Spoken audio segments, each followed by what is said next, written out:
Man, what a good time to come in. Hello, hello, hello. I would have been on much sooner, like a few minutes ago, but I think, like everyone else, we need to leave as much shit in this year as possible. Fuck 2020, am I right? Ugh. Sorry, I was like running back and forth, so I'm a little bit out of... There we go. I had to get... Because my computer makes so much noise, I had to put a fucking, like, towel or something under my microphone so that it doesn't vibrate too much. And it's a dish towel, so I had to use it for dishes. Now I have a dirty towel on my desk. Well, there we go. We're almost there. We're almost... I don't know if we're gonna make it. That meteor has about an hour and 50 minutes to show the hell up. Yeah. So what are we gonna watch? I don't know. I don't really have a plan. But I also want to take on Brett King, because I've been listening to like DP Brett King content most of the day. So we'll stop in there. I want to see... I think if the Young Conservative Brothers are still like jacking people's content, I'm gonna go to the admins and start of those channels and be like, hey, these guys are taking your shit, because I can't DMCA them. It's not my content. So, excuse me. If I'm dropping frames and I'm not good, it's all good. It's whatever. We're here for the voice. That's what we're here for. And I totally forgot something. So let's put something on, and then I can leave. Like Brett Keane.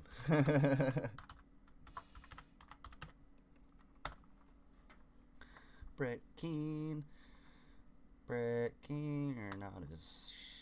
Oh, you aren't as shitty as you think. Well, as everybody else thinks. Oh, man. I gotta like exercise. Cause I'm like out of breath just from running back and forth for 10 seconds. Sorry, atheism failed. Shut the fuck up, Ricky. 10 hours ago. If by Brett Keane. Score testing me. Pain and suffering. Fear, dark side, hate. Family loss. Luke Skywalker, Brett Keane. What the fuck? What kind of title is that? It's a 23-minute video. We're gonna check this out. Did Dorn pass away? Because if Dorn passed away, I don't really want to make fun of Brett.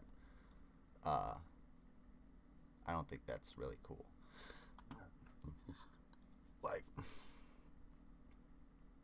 I mean, yeah, whatever. Be right back.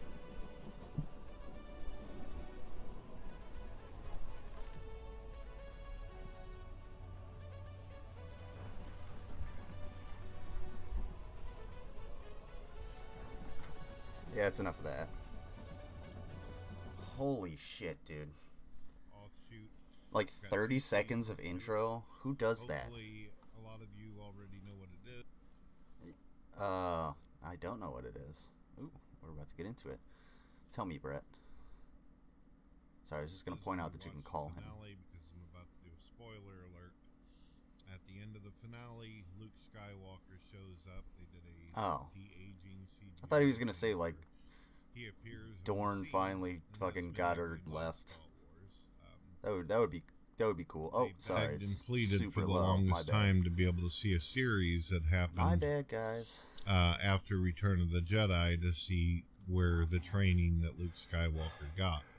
Unfortunately, we got Kathleen Kennedy, SJWs and feminists, who wanted to push a political agenda, and they made a Star Wars series in which they killed all the older characters, but before doing so, embarrassing them and demoralizing the characters. Well, Brett, your opinion is wrong as usual, but the reason they killed off a lot of the older characters is because they're older characters, and when people get old, they tend to die. And these are human beings that live a human being's lifespan, just like in Lord of the Rings, where you have elves that live for thousands of years, but humans live a normal human lifespan. Which, I don't know how that would work. Like, would that be terrifying for the elves? Would they just be, like, seeing... Because they would perceive time differently, wouldn't they? So would they just be, like, seeing all of these people just decaying around them? And maybe that's why they have such disgust for the humans. I don't know. I don't know anything really about that. Somebody educate me. But that's why, Brett. Until the point that the Star Wars franchise was destroyed. Had it not been for The Mandalorian, then we probably, a lot of us, especially older fans of Star Wars, would have probably given up and said, look, just another childhood dream ripped away from us by corporate America. Don't give up. So there's that. Luke Skywalker coming back on the scene in The Mandalorian has brought a new hope to everyone. Hopefully the corporation doesn't strike back. So there's that. As many of you know, my wife went into the hospital. She has returned home. She's got incisions in her leg from surgery, and they are running some kind of hose. You're working hard to take care of her, so she can drain some of the infection and some of the blood and everything like that from her leg. It's pretty rough. It's hard to look at. Sneezing in your hand, you're probably going to walk over there and be like, how's your leg doing, honey? And things around it. Reinfect her with your hold fucking her leg up and get her around the house. Disgusting. And some people out there might be saying, Brett, do you believe that God's testing you? No, I don't believe that God needs to test anyone. I think that God already knows how much I love my wife and how important she is to me, and how I feel in my heart that she needs to heal and get better. We've obviously, this has happened at a horrible time, because it's the holidays, and because of all this COVID mess, we have found ourselves in a position where, had it not been for some of the help of religious people out there and some non-believers, we would have probably sunk like a turd in a toilet after being flushed. Yeah, It's been rough. because God forbid you get a job. Because I would understand if Brett was like on unemployment. My pizza rolls are done. Yeah, I would understand if Brett were on unemployment. That'd be fine. There are tens of millions of people who are still on unemployment, like who have been on unemployment throughout the whole year, or if you lost your job, or if your job just straight up doesn't exist anymore. That's understandable, but Brett has done nothing to solve or try to solve or quander about his fucking problems or anything. So he essentially put his wife in a shitload of danger by being a total piece of shit and then letting her get an infection and then go around a bunch of overworked healthcare workers that are dealing with COVID, and many still don't have the vaccine. The first stage of the vaccine, that is. So, wow, Brett. I thought when you asked Jesus Freak to pay you back the money you gave him for his daughter's surgery, so she could, like, it was like a life fulfillment surgery, so she could, I don't know, fix her parts and, like, be able to have sex or whatever. But if you do something like that, you don't ask for the money back. Like if I gave my buddy, you know, some money to fix his car, sure, I might be like, hey man, can I get that $50 back? But dude, you supposedly gave him $1,000, and that's why you're bitching, because you know the last time you had $1,000 was right before you gave it up to Jesus Freak. But a father and his old lady was not able to make it because apparently they got so frustrating some kind of, to try and like holiday bug. They got sick, so they weren't able to show up. It was just my son and his sit woman. up. Like, I'm a slouch. I'm slouching. I'm slouching like a I don't know, emo kid. But at the same time, like, I don't have an arm for my mic, so I gotta get a little close to it, so I'm not. And it's like right at the edge of my thing. It's all, hey, it's in a place, but I'm not laying down. If I do a video laying down, it's like, hey, I'm not gonna be on stream because I got the COVID, or I got shit to do, or I wanted to say this about the motherfuckers that are talking shit about me or whatever. I don't know. Which, if anybody wants to talk shit, I really don't care that much. And my daughter and my wife, who did the Christmas thing. The Christmas. And unfortunately, we weren't able to get our kids a Christmas great deal of stuff. You supporters out there, you sent enough money for us to be able to pay our bills and be able to survive that way, and also get some food in the house. But it wasn't $1 million, so we weren't able to do a whole lot. However, my son, though, went out of his mind and ended up buying his mother and sister a bunch of stuff and everything, and also gave me some stuff. Hey, yeah, you should learn from your son and go get a job so that you can support your family and pay your bills. And then, you know, when people support you, they're supporting you because they like what you're doing. For instance, I can do this all the time and not make any money, and that's totally fine with me because it's my hobby. I like doing this, and I like making fun of you. That's why I don't eBay. I sell things, sure. I ended up having to, because I couldn't put a whole lot of money out, I ended up giving him my Xbox. So if you guys ever expected in the future me to stream my Xbox or whatever, that won't happen. I ended up giving him all my consoles. All I have now is my PC. And everybody knows the condition of my PC. That son of a bitch is... Ain't gonna fucking complain. Well... Who complains about money? Brett fucking Keene. Let's go a little bit farther, and then I'm gonna get off of this video. This video sucks. Testing us. But God is teaching us. There's a difference between testing someone and teaching someone something. Testing is usually in some kind of way as if you're trying to see if a person will react or respond a certain way. And usually the test is done because a teacher wants to know if you're going to do a certain thing or you have the ability. As where God actually already knows the end game. He already knows you have the ability. So I would think that sometimes God gives us challenges not to test us, but to teach us something, which makes more sense, as though he already knows the answer, but he wants you to learn it and then be able to adapt to it and use the most optimal opportunity that you've been given. That's what I think. What?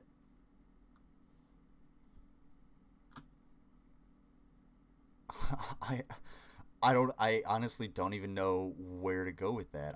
That didn't make any sense. It doesn't.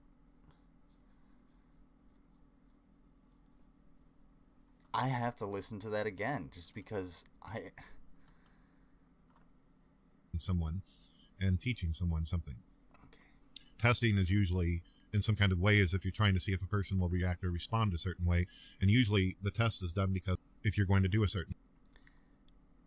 There's like, it's like two different kinds of tests, man. Testing your ability and testing your reaction are two different kinds of tests.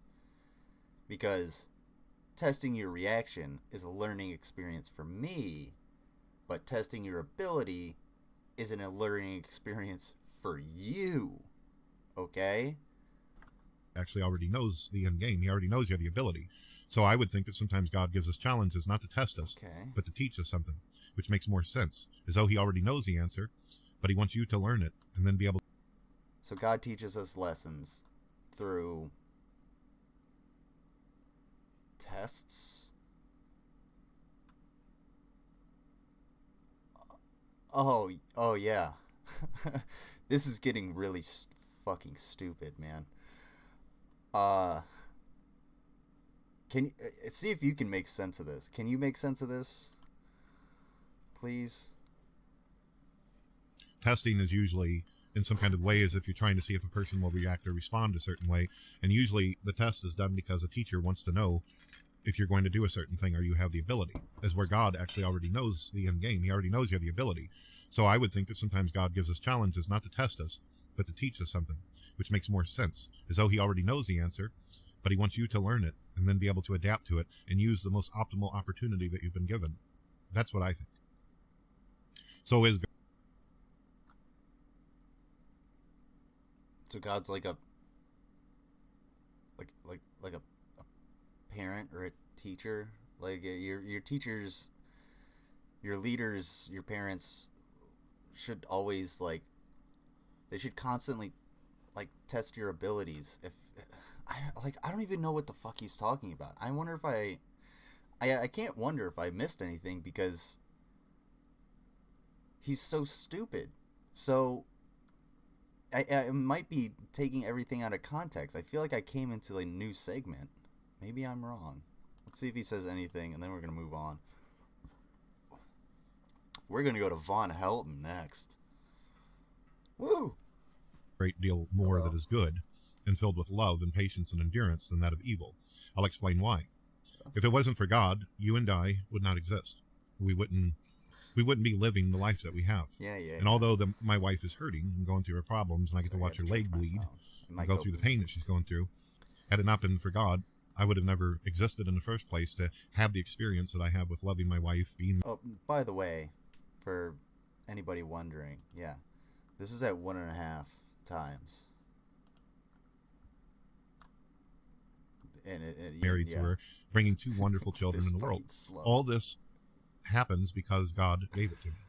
He made me, and he gave me the personality, the attributes, the traits, and all these things, and he made this perfect woman for me. She's my soulmate. She is my Eve to my Adam. Oh, you should probably and I've got 2 fantastic children, and they don't act anything like Cain and Abel. That's what I would do. If it wasn't for God, I wouldn't have the family that I do. I wouldn't be able to walk out my door and be able to see the humanity that is out there. No, I'm pretty sure if it weren't for alcohol, you wouldn't have the family that you do, Brett. Because you and Dorn kind of seem like a one-night stand that sort of ran with it. And I don't think you have a very good, home life. And I don't think your kids... I think your son is doing spectacularly. He's doing at least better than you. Because from what I've heard, he has a girlfriend. That's 1. And 2, he has a job. That blows you out of the water. I wonder if he has a car. I'm pretty sure he does. Like, I wonder what the kid does. I wonder if he's like, I bet you he's like a mechanic or something. Either that or he's got some kind of skill that gets him the fuck out of the house. I would say, because my one friend, her nephew is a chef now. He's apparently really fucking good. I mean, he's a smart ass kid, but I wonder what he does. But anyway, yeah, this doesn't make any fucking sense. We're gonna go on to actually, we wanted to go back, didn't we? We wanted to go back to more. I love how I like. Oh no. Cars, hatred for God, dirty whores, cancer. Pray for you. Oh my fucking god! Like, what kind of title is that? And why is it a 40-minute video? Well, it's a 40-minute video because it's supposed to be sped up to 3 times. Jesus fucking Christ. I don't think I'm going to watch any more breaking. It's just too slow. I'm not... I worked all day, and I was kind of really hoping that the boss would be like, hey, y'all can kind of fuck off early. Because that's really what I wanted. I really wanted to go home. But I took a nap earlier, and it was fucking glorious. Anyway, how are my levels? How am I coming in on your end? Am I loud enough? Because I'm barely hitting yellow over here. I just want to make sure. I don't have the best setup, so like, yeah. Sometimes it goes to shit. Like when a channel opens. Or I open a channel, because I'm stupid. Schneid. Uh-oh. Uh-oh. I wonder if he's gone. No. Excuse me? Fox News, the Weather Channel, great for raising kids. I want to go to videos. Videos. 372 subscribers. I got an hour and a half, an hour and 32 minutes to reach my goal of 250 subscribers. I can only hope. However, Von Helton, the real estate lawyer, I can't lie, I'm a truther. Me and Trump are the real victims. 4 a.m. I don't know about that. Let's see, the main lives, names, and lies. I want to see this one. I want to know more about this mysterious man. Okay, sweet. If I'm dropping frames... Alrighty, boys and girls, the Little Red Sign says whoa. we're live. We got someone with a little bit of speed on them. Yeah, if I'm dropping frames like crazy, it's just because my computer is total shit, and like, I live in the sticks, so my internet it'll go out if it gets too cold, 100%. I'm not gonna lie. I've had it happen before. I've had a minor windstorm completely knock out the power. We've had rain. It just rains all day, and then all of a sudden the internet's just out. I'm not even talking about like a storm, no lightning, just rain. Maybe a little thunder here and there, but no. And it just... I don't want to look at that face anymore. It's terrifying. We're live, and it is so. And I was in a live hangout a day or so ago, a couple days maybe, whatever, but I was in a live hangout. Mm-hmm. And I brought up the fact that there is circumstantial... God, look at his fucking... Oh, look at his arm. Hold on. We gotta restart this. Look at this dude's hand. A day or so ago, a couple days maybe. It's... Ugh. Muffin hands and sausage fingers. Motherfucker Maybe looking whatever, like but I was in a live hangout. Oh, watch his and arm, I brought though. up the fact that there is circumstantial evidence to what the suggest fuck was that? Oh, that okay. the Democrats were taking people's previous addresses his and arm using those fat was previous just full of addresses weird. as a means to give votes to Biden. Oh. For example, thanks to some fat piece of shit that lives in Canada by the name of Ernie Chrysler, and before you try to flag me, his name is public domain, so fuck off and die.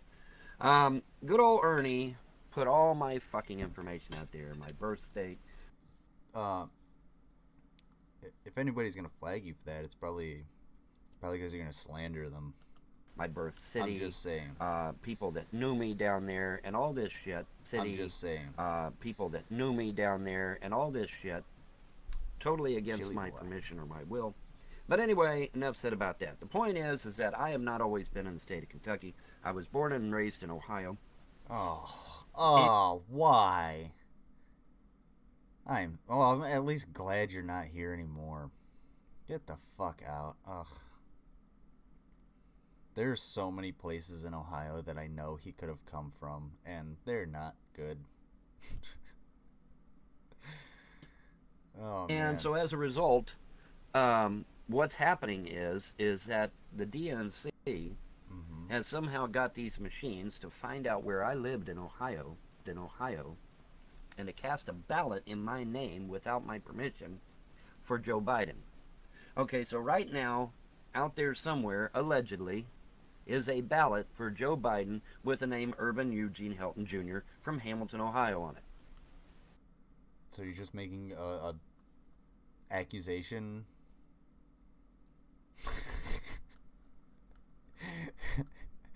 Yep. Screenshot that shit. That is fucking hilarious. We will crop it later. Oh my fucking god. Save as. What do we got? Where are we gonna save it? Save it here. Vaughn. Really, I saved another one. Save. Oh, Vaughn. He's so mad. He is so mad. Literally. Now, I have not verified this, but you can bet your sweet ass I'm going to. Now, when I brought this idea up, and the fact that other people had filed actual affidavits on this particular matter, of course the trolls come into the live show. Oh, Von Helden, you're full of shit. The Democrats would never do something that despicable. It's despicable. Yes, actually they would, and they have, and they did. Now, you know, say, well, Von, how do you fucking know? Well, you know what? I am on YouTube right fucking now, watching Louder with Crowder, Steven Crowder. I am watching his show, and guess what happened to him? His wife, his mother, voted absentee. Got no idea where their votes are at. They went online to track their vote, can't find the damn thing. But what's even more interesting is that Mr. Crowder didn't vote in Michigan. He voted in Texas. So when he goes to Michigan and tries to track his wife and his mother, just on a lark, he puts his name in there. Guess what happened, kids? Oh, Steven Crowder in Michigan voted for Joe Biden. What about that shit? What about this? This is far more interesting. So I went up to the grocery store, the Giant Eagle, because that's where I could do my grocery shopping. And they had Totino's pizza rolls at 3 for $10 for 50 count bags. So now I have way too many pizza rolls. They're actually they're actually pretty great because I can just pop them in to the toaster oven and deuce out and like do other things after work because I'm always starving after work. So I can almost 100% guarantee you he's lying, and he has the resources to fight, you know, any legal repercussions from that, because he's not Von Helton living in squalor with your bowed shelves. Yeah, I'm all stuffed up too. I can still taste and smell, but like the weather changing here because it's been all rainy and shit too hasn't helped.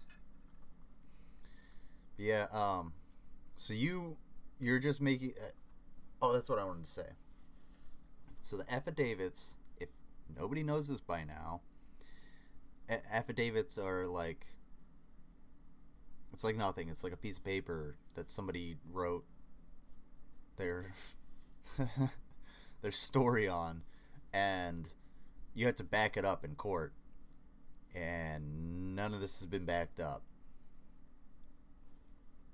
Sorry. Get with the fucking program, bud.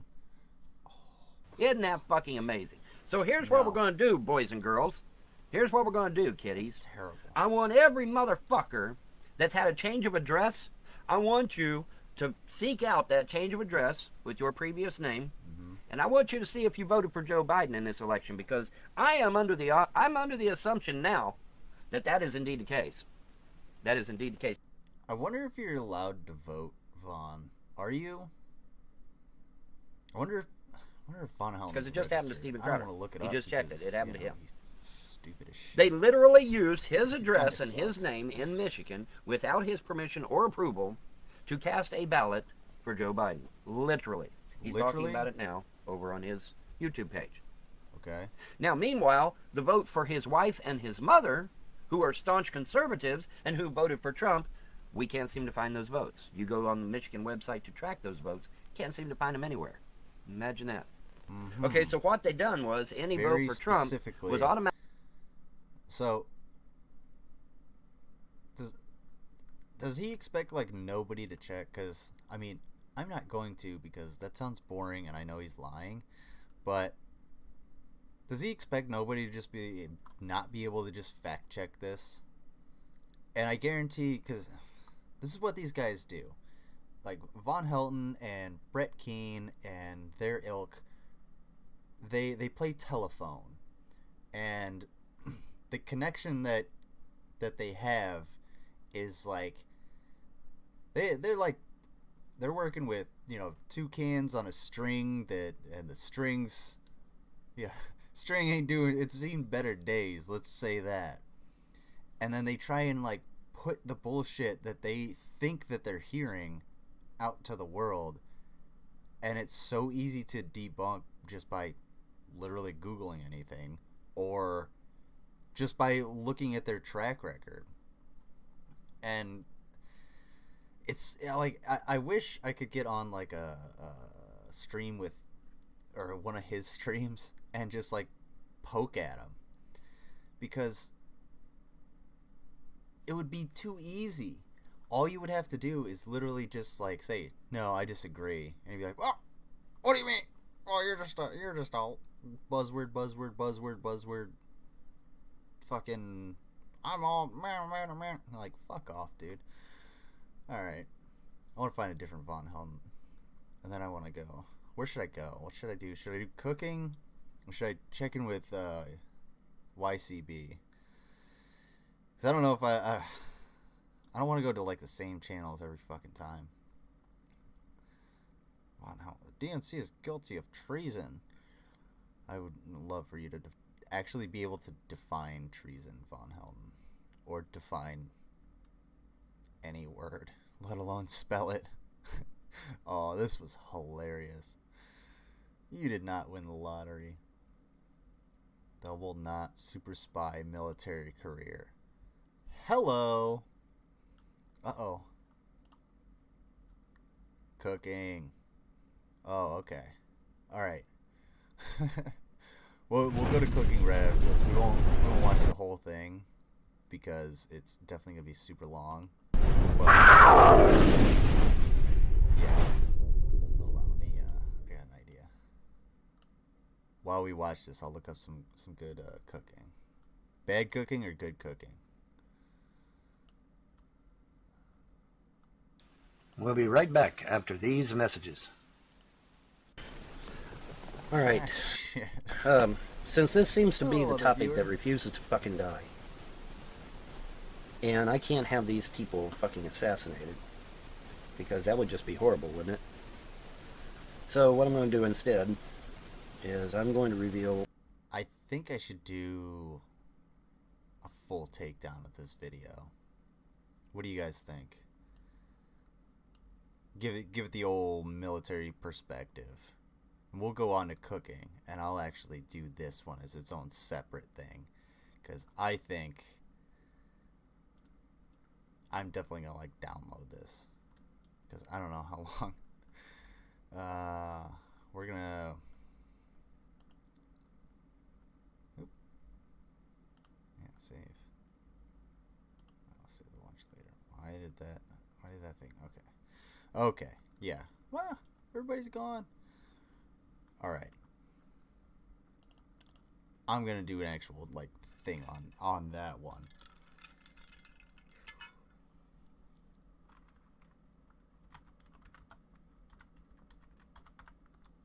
Let's see. I wonder if I still have a good connection. I wonder. I'm hungry, dude. Spicy soup with fish. Another Sunday dinner looks absolutely delicious. Ooh, it's only 3 minutes. Hi people, and I'm back cooking. And I don't understand why, like, British people, why do you boil your beef? I don't get it. It sounds weird, and it sounds like it's kind of gross.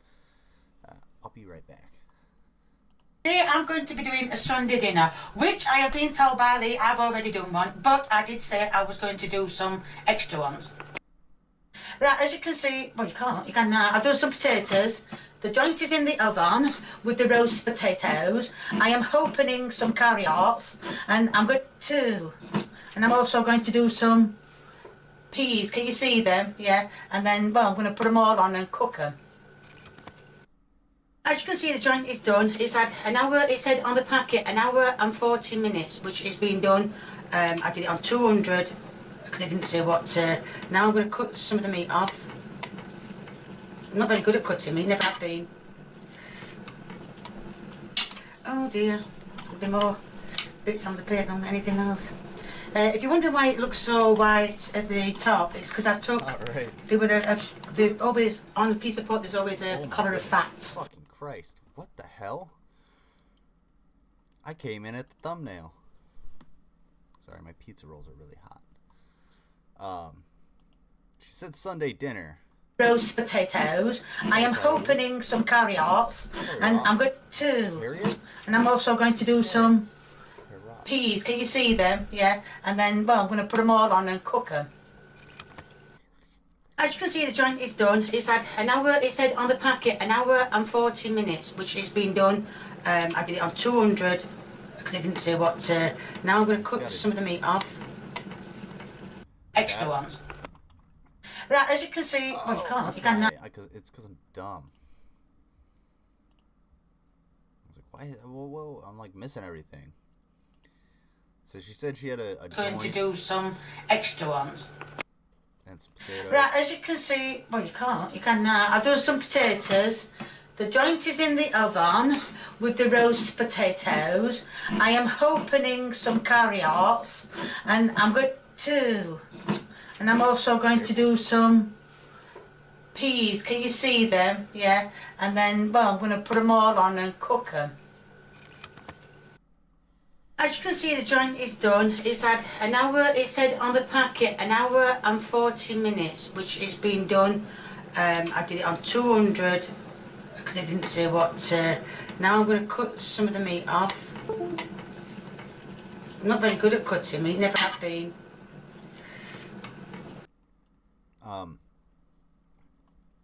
The reason you're not good at cutting this meat is because you're using a serrated knife for this, and your serrated knife is really, really dull. So for this, you should use like a smaller. I would say, you know, like for me, I would just use like a steak knife. I mean, this thing is pretty small. You just hold it with your hand and cut around it and cut it open. But yeah, you're tearing it apart because those serrations, they cut through and they like move material just like a saw. A saw removes material from between two separate pieces. Oh dear, there'll be more bits on the plate than anything else. If you're wondering why it looks so white at the top, it's because I took there were there's always on a piece of pork. There's always a collar of fat. So fat. So I've taken that off. So that's the meat there on that side. Put that together.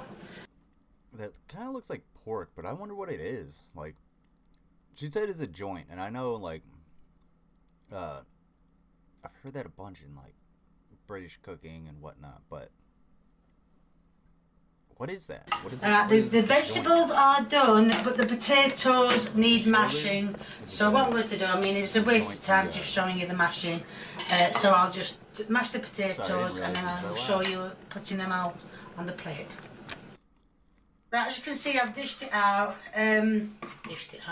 But I made the gravy from the juice that was in the potatoes.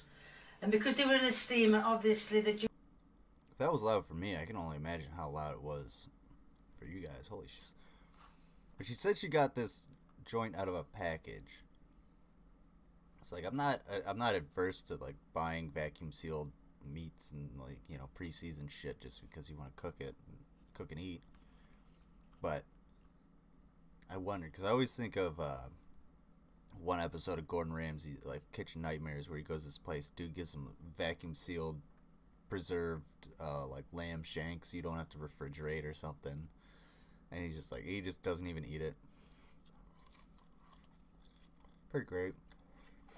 Juice didn't get the juice from the peas obviously went into the potatoes, and same for the carrots. If you're gonna so say, just drizzle in a bit if you're gonna say like British food, gravy, this not is too exactly what I would much. think. Right there. And there we are. And here's the taste test. Why are you giving it to the dog? That looked delicious. What else? What the hell else is in there? Is it blended up? No, it's not blended up because peas and carrots are chunks. What did you give the dog? Why are you giving the dog food on the couch? Don't give the dog food on the couch. Yeah, she's on a blanket, but no. No. No. It's a dog. It should eat on, like, the linoleum, man. Don't pick all the meat out.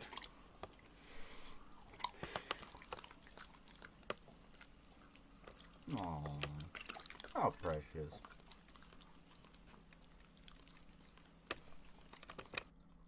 Now, I know I didn't show you much, but that's a Sunday dinner. And what I'm going to do is I'm going to have some relish. That actually looked fucking delicious, Kay. I must say. Ooh. Oh. Oh, no. Oh.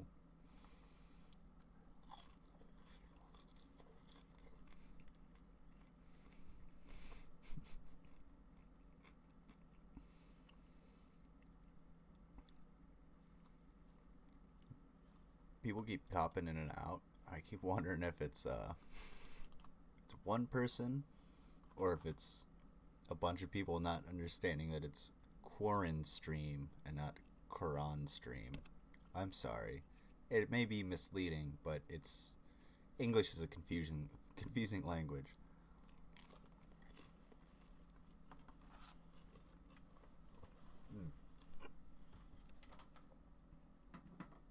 My bad.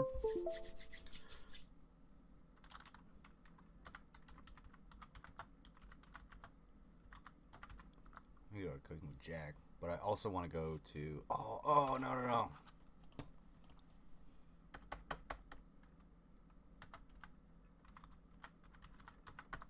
There we go. Yeah, this is some shit we shouldn't watch.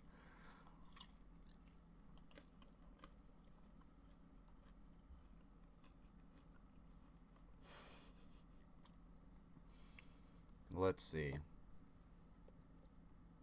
Pepper juice. Pepper juice or morning drink. We've already done pepper juice, apparently. Why?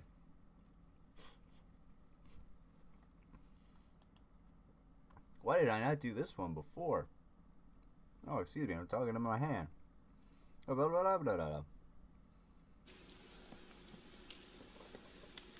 Alright, let's try this. As soon as it burns enough, it's going to start to fall. Whoa, whoa, whoa, whoa, whoa, whoa. Whoa, whoa, whoa, whoa. What the fuck are you? Okay, wait, I'm going to What is the goal? put the fire low. Why do you have less bread? Where does the bread come in? strong, so that it doesn't explode or something. Now, this ain't North Korea. Well, it sure as fuck looks like it, dude. You melted a packet of fucking Kool-Aid and poured it into boiling water like a jackass.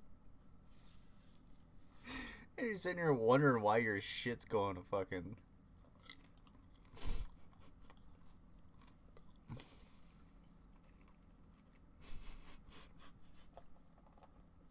Okay.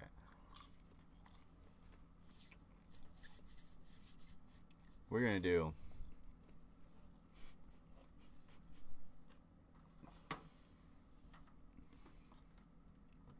This guy's gotta be a fucking troll. There's no way. Testing the glue.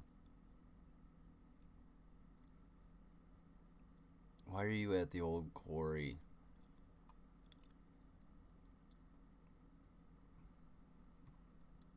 Turkey sandwich. This sounds simple. Turkey sandwich sounds pretty simple. Let's see.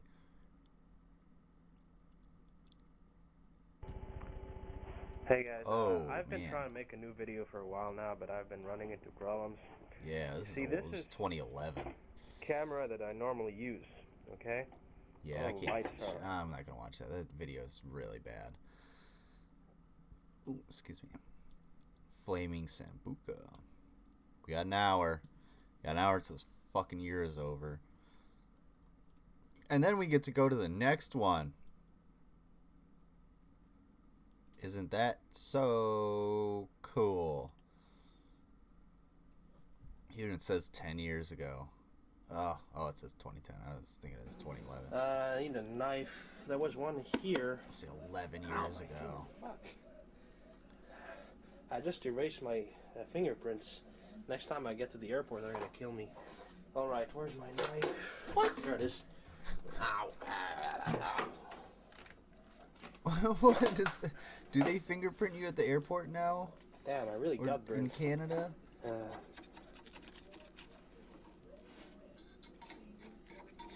I don't, Alright. bro. I don't think that's supposed to be like eaten. How do we This take this from food. here and put it on the plate? Maybe with the towel again. Oh yeah, just grab some trash off the ground and Let's see. that'll keep it in the pan.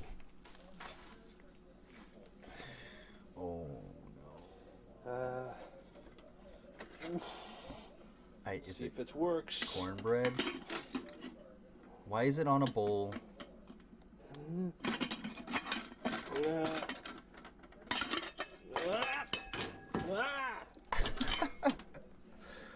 Yeah. Oh my God! What are you doing? Oh yeah. Don't you don't want to schmutz up the handle to your nice oven there. Okay. Why Let's wait a was second. I'd say get a tripod, but he Ah! fucking probably has one. So hot. Oh my, Ouch. oh my God! Why is this a thing? Why does this exist? Ah. Damn.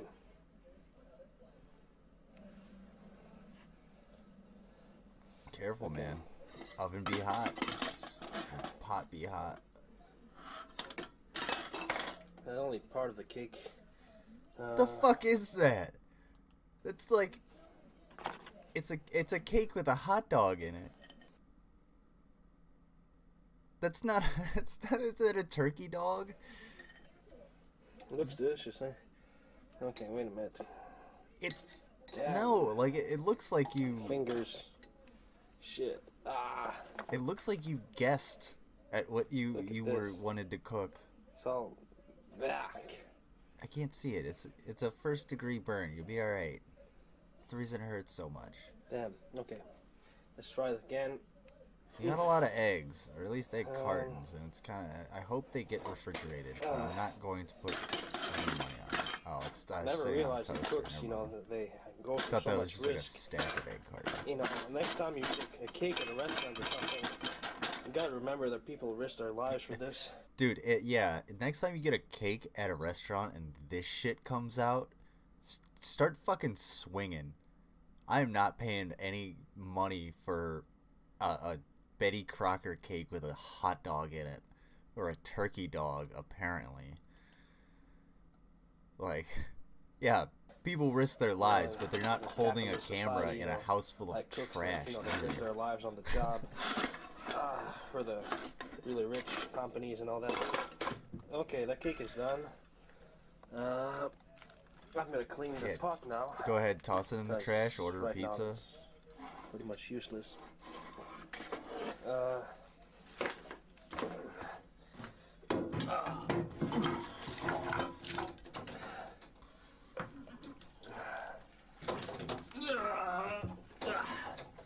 Why is everything so difficult for this man? Why are you using shampoo? Don't use shampoo to do your dishes, dude. In the bathtub, nonetheless. Oh my fucking god. He's using fucking popular. Okay. Ow! Fuck's sake, I keep forgetting. What'd you do now? Oh, it's still hot. Yeah, mix that shampoo around there, bro. Holy fuck. That's like algae. It's taking over. At least the soap is being used, apparently. Like, obviously, it's being moved around, sort of, unless it's just bleeding into some crevice right here. Oh my god, this is disgusting. This is amazing. Yeah, dude, damn yeah. it. Okay. You got the bubble bath going. Alright. You give the dishes a bubble bath. Now we can put the sauce. I have a giant like sauce pot that I either have to struggle in the sink or like wash it out in the bathtub. But like by wash it out in the bathtub, I mean like I fill it with water and then kind of scrub it around, you know, with real soap. But it's basically already like empty. There's nothing in there. There's not a bunch of shit that's all scraped into the garbage. I've all taken it all out, and the amount of times that I do that is like twice ever. So, can I blame him? Not necessarily, but that was not the size. I mean, mine's like a giant aluminum. It's this fucking. So we got the tall. Christmas turkey 5 cake. gallons. That's not. It's really that was like a delicious regular. stuff. I don't know what this is, and it does not. None of this looks appetizing. Man, this is the kind of cake that, you know, there are no words to describe. Well, you got something right. Fuck. What is that? Some kind of cheese? There you go. Sauce? Christmas cake. Alright, I'm gonna take a picture to remember this. Where's my camera? Wait a It's second. in your hand, bro. Um, Oh my fucking god, dude. there it is. Okay. I forgot to watch this video. This looks good. Let's take a little picture. Yeah, okay. Wait, That okay. that looks awful, and that camera should have been. Oh my fucking god! Well, it's a 10-year-old video. Wait a minute. It's not that bad. What? 6-second video or 8-second video. Let's see. Oh, cocoa bread. We watched that. What the fuck? Did he just like spit out a bunch of blood in the? Well, he spit it into his toilet. His toilet was filled with fucking toilet paper or something. Are you dying? Are you gonna die? Eggy eggplant thingy. This sounds like a mess. Oh, we're going to Super Sausage, Part 2. Oh, I guess we watched Part 1. Omelet for Obama. Omelet. I feel like I watched this before. I'm not gonna watch it again. A great ham sandwich. Looks like a great ham. Can't wait to see it get ruined. I know I said it before, but I got an Instant Pot, and I also have some ham bones. I think what I'm gonna do is I'm gonna redo the chili that I completely screwed up. Or no, duh.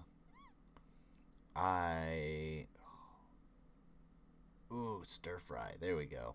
I'm gonna take a knife to those ham bones and really scrape them down. Stir fry the fat in the meat, and put it in with rice because I have some stir fry beef strips. We'll do that. My mom gave me a wok too. She gave me her old wok that she used to. I've never used a wok though. Anybody ever use a wok? I know it's got to be really hot. This is going to be the best ham sandwich the world has ever seen. Oh yeah. Put a little more. It's actually the second time I make it, so. Don't go so light on the mustard, dude. Come on. All right, let's slap a little more on there. It's not out. Okay, it's boiling. I guess it works. It works enough. What the fuck was that? Is that a rice cake? Fire. Just use a knife. Oh, I can't even say that because he doesn't have any utensils because his house is a fucking trash heap. It's a dump. Like it's a literal dump. He's a hoarder. Yeah, okay, it's full enough. And I mean, I'm not disparaging him because he's a hoarder. Like, dude, I was talking to clearly has like some kind of hoarding is like a mental illness and should be treated properly. But I knew him in Italy. So is mustard addiction. Way back. I don't think he's getting treatment for either. When I was in a communist party, it was a provincial communist party. It was a provincial in Italy. It's not the same as Don't join communist parties. Province in Canada. It doesn't end up province good. in Italy, it's more like a county, so it's a very small territory. I said that for basically anyway, any I was political talking party. to this guy just and boring. Support through like and he actions was and saying, voting he was or telling stories that he's heard voice from and people voting. Is how I say it. who lived in Actions Italy, being like this stream. during and after the Second World War, Like I support Bernie Sanders or He told whomever. the story of Am I gonna go out and fucking hold up a sign? a little Probably girl, not. I got better shit to do. who lived in the province, and It's like, she was what is he? she was very sick, and she was weak, dying. People from that region. Okay, I don't know what he's. Okay. Oh, there's our Take ham. away Ooh, the that fat. looks so There's always good. a little bit of all the little white fat here. So like he put all the stuff Oh, that's I want hot some and ham all the so heat bad. makes it sweat. It burns the fat. Ooh, buddy. Let's see if the noodles are ready. How do we check? For a second, I thought he was gonna boil that ham. Don't you dare. Why are you? Find them. Why are you stirring it with a There's knife? nothing hard in there, so the noodles are probably ready. Oh my god. All right. Need to cut Please kill me. the ham for the ham sandwich. This is kind of how I cook though, because I'm like all over the place. I try to make my mise en place, but it doesn't always work out, and I'm always like, oh, I need this, oh, I forgot to chop this, or oh, I forgot this, or oh, this step, or oh, that step, or oh shit, this is cooking a lot faster than I thought. But I mean, what's a ham so I kind of sandwich scramble around a little bit, without but at ham? the same time, I cook. Ugh.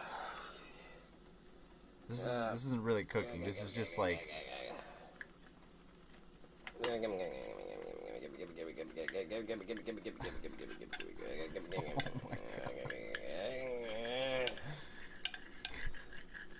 come on, man, you got it. You got it. What's You got it, bro. separating? I'm cutting and it's still glued. Ah. There you go. Why are you cutting it? Oh, we're cutting it into strips. Oh, I can't do this for Think 2 minutes. you know how they There's no way. Can live like that. I think we Why have don't you just a chopped off. okay? I can easily make this meal a million times better. First, just go a little easier on the mustard. Well, to your preference, I guess. Take the ham, put it in a frying pan, and just sort of sear it and heat it up on either side, and then throw it into the in the sandwich. As for the noodles, no, get something like a cup of soup. Not something necessarily like tomato soup, but maybe something like a chicken noodle or something like that, real light to go with it, and that would be pretty good. Just like a cup to sip on. Off hands awareness day. I've taken a drinking should soup get, like, lately, in schools, and it's great. Get all the students to spend the entire day, filming everything they do with a camera. Drink your soup, kids. And so that when they're filming, they have to do everything with one hand. So like awareness day and whatever. All right. I want this ham sandwich. Actually, I just want the ham. Not that particular ham, because I know where it's All right. been. Next. Oh, what do we got next? Oh. Spinach dip. Damn. It's good stuff. It mixes well with the ham and. Damn, he threw me for a fucking loop. He's like, "Oh, we got the spinach dip." I was gonna say, like, why is it out? But it's not. It's not open, so it's whatever. But yeah, spinach dip. Spinach dip on as like a condiment on like as a spread rather than as like a dip is actually really fucking good. It goes with a decent amount of stuff. And turkey one of the mustard. Oh shit, that has been sitting out in the warmth and Delicious he's stuff. using his fucking hand. Shit. Oh my god. Oh my god. Oh next. Oh okay, yeah, let's not do this. Mustard. So one, use like a spoon, a clean spoon or a knife or something like that, not your hand. And two, it has to be fucking refrigerated. He took this off of the top of the fridge. Go ahead and touch the top of your fucking fridge right now. Go. I'll wait. Go ahead. Hold on.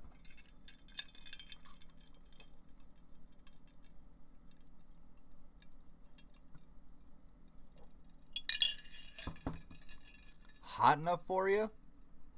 Yeah. Maybe don't put your open, finger fucked spinach dip on the top of your fridge. And Delicious stuff. you won't spend so much time in the hospital. I want to say, like, this is the kind of shit people do when you have universal health care. I wish there was another. No, Americans do this shit too. Yeah, Like so- we act like we have universal Yeah, health yeah. care, which we don't. Oh man, I'm so. I'm sweating all over. It's disgusting. Why? Damn. Whew. What is making? What is so? yeah. Is it the spinach? Is like fingering the spinach dip getting them off?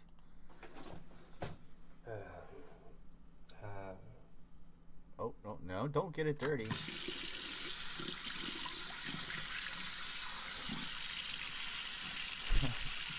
I've totally done that. All right. Not like this. I'll actually like put water on and then wipe it off Now the with noodles. a towel. But, Yeah, spoon. Well, I'll use one. maybe after a few, I've left it for a day. Yeah. The noodles. Yep. Oh yeah. Don't let them strain out or anything. Make sure they're nice and You can use any kind of full noodles, water. but don't put, like, if you buy like instant noodles and there's like powder that comes in a little tea bag, like chicken powder or whatever powder. Don't use that. Just put the Ramen. noodles. Just using plain ramen And noodles. there you go. So let's deconstruct this sandwich.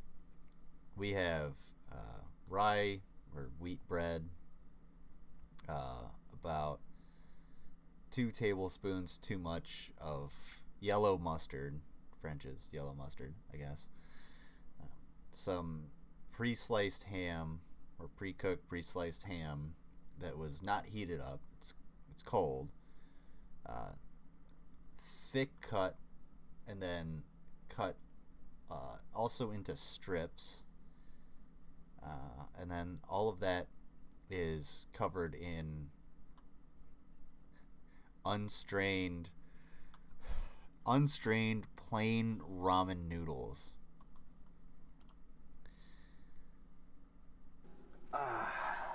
I can't even imagine, like, A ham sandwich. it sounds squishy. Why does your sandwich sound squishy?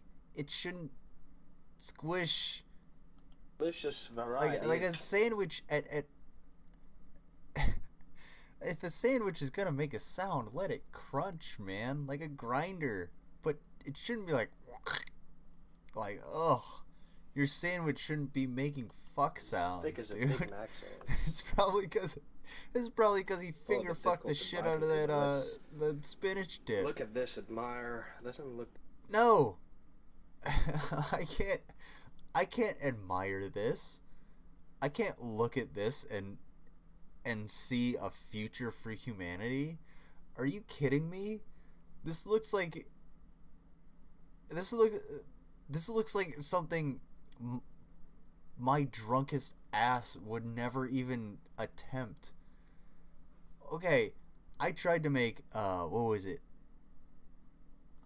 It was like ramen noodles, but I took out like basically all of the water, and I think I added like pasta sauce or something to it one night. Thinking that like it was a really good idea, but no, those ramen packets are so fucking salty. You have to have that water in there to balance it out, and that's what this reminds me of. I mean, it looks like a shit. So messed up because it looks like a shitty like a dive bar's version of like a grilled cheese with an egg on it, but there's no egg in here except maybe in the spinach dip, and it's not for breakfast. I mean, this is not for human consumption. Consumption. This is this is some fucking like apocalypse shit. Delicious. Either that or, dude. Oh.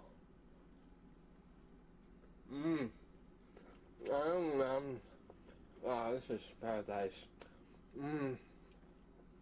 What? I feel sorry. Oh. I wonder if the For Abraham Lincoln lived in a time when this didn't exist. I wonder if he's gonna say the oh, I love the tanginess of this spinach dip. The way he's reacting is making me want to try it, but at the same time, like, I'm a Oh my god, I'm gonna have another bite. holy shit, no, dude, no, this is. I gotta make this thing. I gotta fucking make this thing. Oh man.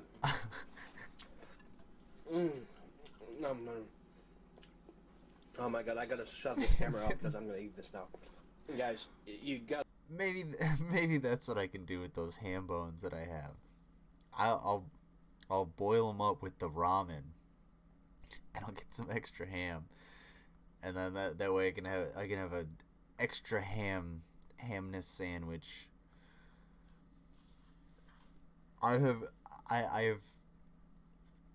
I've never seen cooking so bad that someone supposedly enjoys so much.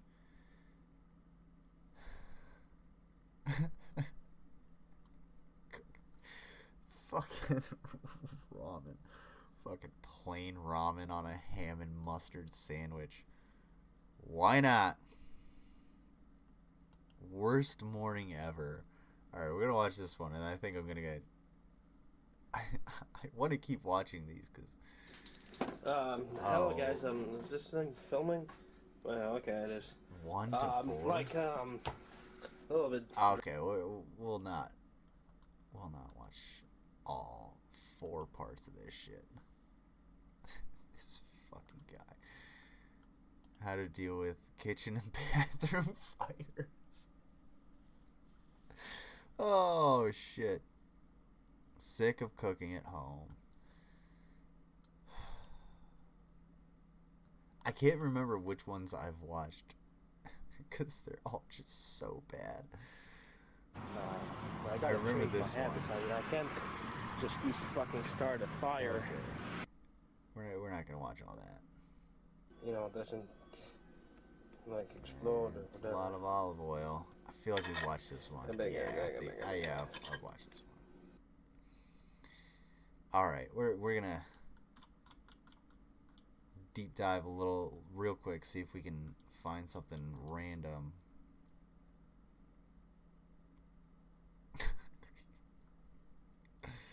I didn't realize that was a part 2, the ham sandwich one, but oh god, there shouldn't be a part 1. There shouldn't be. Making mushrooms taste like bacon. So yeah. Oh, just got back from Loblaws, and there's this video on the internet that, you know, says that you can make mushrooms taste like bacon. So I'm gonna try it out, see if it works. Can you though? Honestly, I think it's bullshit, but whatever. I'm pretty sure the video was just made, you know, by you know, mushroom makers, you know, who want to force people to buy their products just to test it out. You know, it's all right. So it's like that's the laziest conspiracy theory I've ever heard. Oh yeah, the mushroom makers want you to give you this recipe so it tastes like bacon, but that's just so you could making more mushrooms. Bitch, you can grow mushrooms on a sock. Like, get out of here. Mushrooms really aren't. I mean, yeah, they're pricey, but they're not that expensive. The guy said that you have to Plus, put the I'm mushrooms not a fan of mushrooms. in the pot. Stuffed mushrooms, maybe depends on what they're stuffed with. If they're stuffed with, that should be enough. You know, finger fucked spinach dip, no, I will not eat those. But if they're stuffed with something, virgin olive oil. Not that good? it's never fucked, but I mean, it's the pricey oil, dude. He gets the Bertolli. I just get the generic, you know, white print time. They're not even, you know, stamped U.S. government fucking olive oil. That's in quotations. That's the one I get. I suppose it's got something to do with the way it's made. I gotta not itch my nose. My nose itches so much. So let's see. So I do it. I'll get into that, like the habit of not using my sleeve to like oil. Itch my nose. And then you said you have to put salt. Yes. Which is kind of ridiculous. I mean, salt is a flavor enhancer. Mixing salt with oil. All right. Why wouldn't you add salt? It's a lot of salt. Salt to taste. You can always add more salt, guys. Like, you can't take it away though. You can't wash it off. I mean, if you like dump it on a steak or something, so yeah, sure, okay. Hypotheticals. A little more. That's exactly what we need to hear in our fucking No, it's ear something video. the other day. God damn, dude. Apparently there's. Will you fucking stop? I heard about it a long time ago, but 10 years ago. I didn't remember it until a few days ago, and I heard talking about it. My hair is so long, and I fucking hate it. You know, if you have a very strict interpretation of the law in Quebec, there is a way to argue legally that if you see a homeless person, okay, and you give him like $5 or 25 cents, like the guy's there with his little hat, and he's kind of like asking you for money, and some people they see them and say, go sell your hat, but let's say if you give him money, and if the guy shows ingratitude to you for the money. If someone's holding out their hat, like, man, can I get a quarter? And you're like, go fucking sell your hat, dude. Bitch, I need that to keep my fucking head warm. I don't have money for hats all the damn time. That's why I'm asking you for a fucking quarter. I need a soda. There's a way to argue that legally, get enough energy to survive. Because he showed ingratitude, you can't ask him for your money back. So you could actually sue a homeless person for $5. But I don't think there is any jurisprudence as to whether or not this has been interpreted that way, because I mean it's pretty theoretical. I don't see a guy hiring a lawyer's thousands of dollars an hour just to sue a homeless guy for $5. I'm not sure. I think the judge would order an investigation by a psychiatrist. All right, so okay, the guys on the video said you have to put it on a tray, so I got a tray here. Let's see. You put the mushrooms on a tray.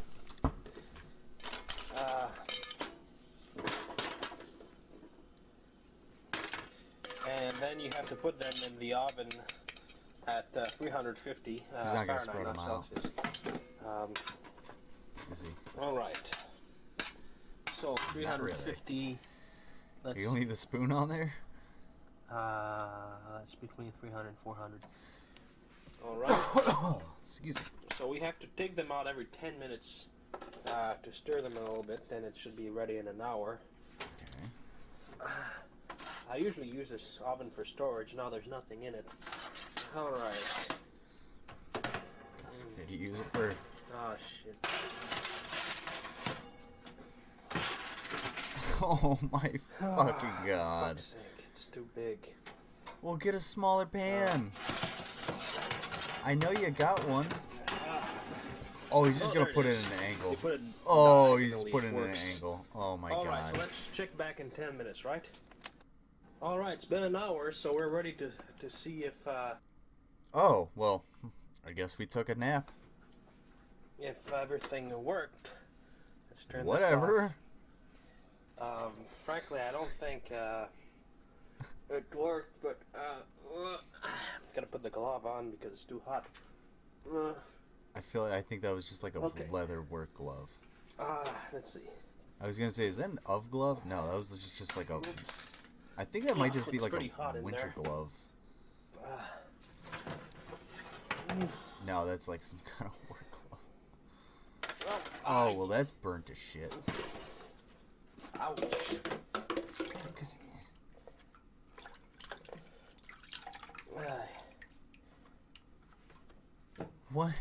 What is going on in this house? All right. Do you just have like a bowl filled with water for burns? He's like, oh, I burn the shit out of my hand all the time. Might as well have a bowl of fucking water. It's probably filled with skin. Oh my god, dude. Diagonal, the oil kind of like went away. I don't think that was supposed to happen. Yeah, there's No, there's no moisture in them. It's charred to shit and filled with oil. It's gonna taste like absolute ass. It's gonna taste like a piece of charcoal covered in fucking oil. What are you doing? Just cut the video and let it cool down. Let's taste this. Alright. Holy shit! It does taste like bacon, but burnt bacon. Because you burnt the shit out of it. It tastes like burnt bacon. Maybe 1 hour was too much, or maybe. Oh my god. Maybe this kind of mushroom, you probably should leave them maybe 40 minutes or whatever instead of an hour. I'm pretty sure it or said. Maybe didn't he say check it every 10 minutes? And then he's just like, oh, I'm just gonna leave it for an hour. Probably put it in a. He probably checked on it the first 10 minutes, and he was like, oh, they're not really cooking. I'll just check on them in an hour. No, you're supposed to, like, stir them around and shit, and that's why they're burnt to fucking all hell, because you didn't move them. That's why there's these burn marks here. Because you didn't stir them around. You just left them for a fucking hour. I just don't get soup. I feel like we've definitely watched that. Alright. We're gonna move away from the cooking. What should we do? Should we go to... You can dictate, because you're the only one watching, apparently. Should we go to Young Conservative Brothers and see if they're still stealing content? Or should we go to Unexplained Mysteries, the channel? You mull that around for a second, and I'm gonna go tinkle. I'm gonna be a little tinkle princess.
Whew. Alright. No answer. Alright. Oh. I had to go to the far bathroom. Man, I really want to watch this. I want to actually, like, watch this, but I want to watch it to make it. And the unfortunate part is, like, maybe I will get to this, but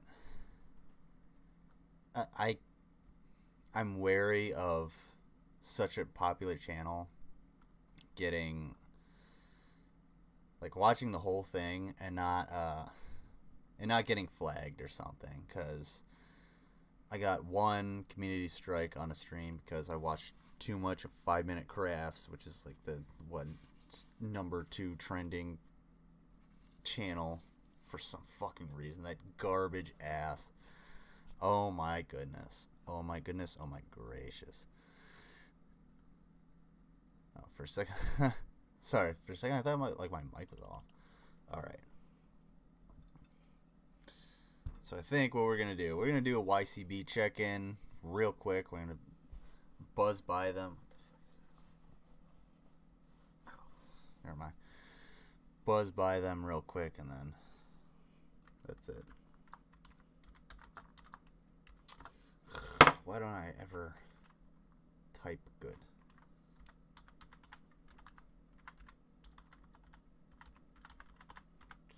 Let's see if these two mushmouths have their shit together. Videos.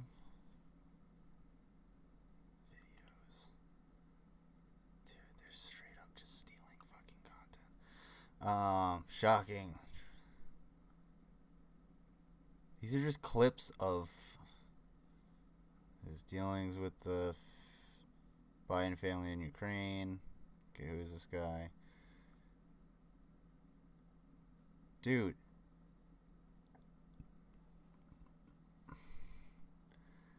One, two, three, 4, 5, 6, 7.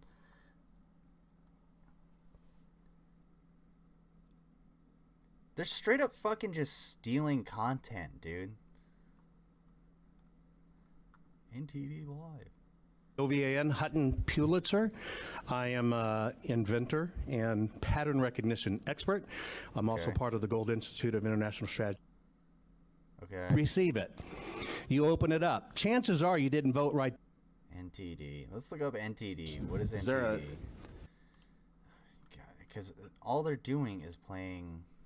Oopsie. I don't trust Google much anymore. Oh. Well, you got 28 minutes, bruh.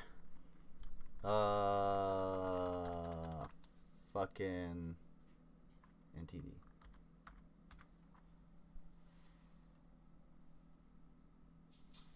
Yeah, did hear a puppy dog walking around. NTD News.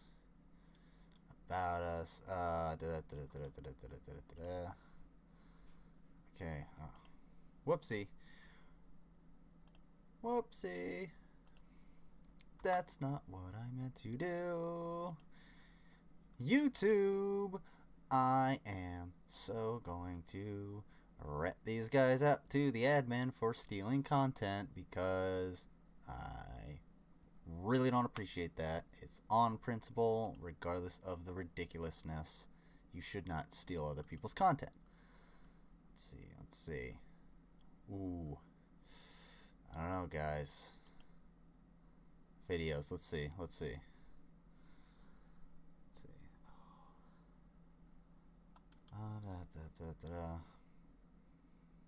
I hope stimulus checks will fucking come at some point. Georgia election. Yeah, this is the one. Okay.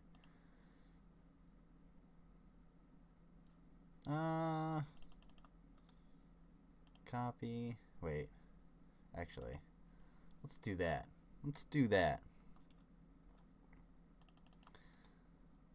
Copy. Look at it live. 3 hours. They're just like chopping up clips. I don't think you can actually fucking do that. Now these are public hearings, so I don't know. Let's see. Outstanding testimony coming. Need to be arrested and these machines of ballots impounded and examined. Don't let them steal our country. So carries the real news. Let's see. I wonder if they have reply. Let's see.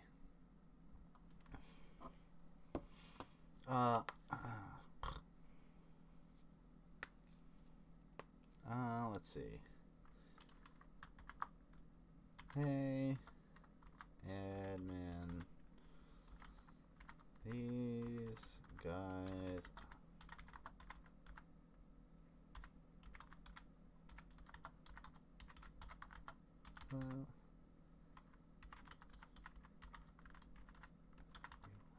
From your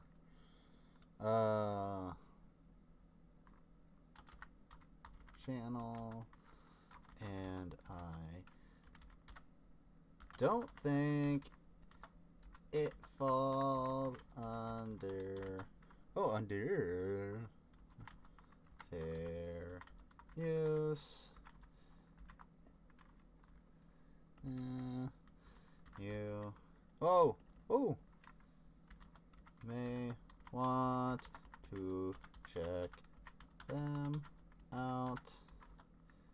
If I am wrong,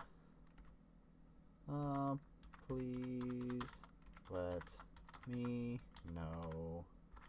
Thank you. Boop. Thank you.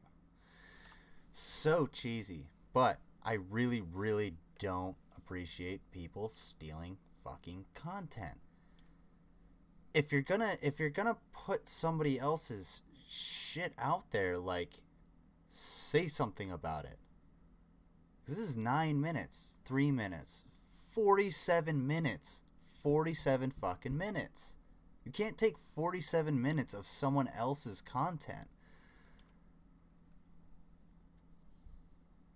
And they're doing it with Newsmax too. Like, let me see. Should I tell Newsmax as well? Like, shit. A 12-minute segment. 12-minute Newsmax segment. Well, joining us now is former governor of Illinois himself, Rod Blagojevich. Rod, thanks so much for joining us. Merry Christmas. At no point do these guys come in. About Trump and this override, Guys. You're stealing content. Like, bruh, you can't. I can't believe I'm like, is what I'm doing wrong? Like, I somewhat kind of feel like dirty, but I mean, I don't know. And I don't understand like why this clip is, it looks like it looks like they have, or it sounds like they have the audio, but this veto, actually, should Republicans vote to affirm President? It seems like they're just filming a screen. Are they just filming a screen? The best course of action for Republicans at this point should be. Well, as a former Democratic governor, I would advise the Republicans in Congress to follow the lead of their president. President Trump is shaking up the establishment again. He's all about being on. Follow the leader of their president. No. Congress is a check on presidential powers, just like they're a check on the judicial powers, just like the judicial powers are a check on Congress and the presidency, and the president is a check on the judiciary, and balance powers.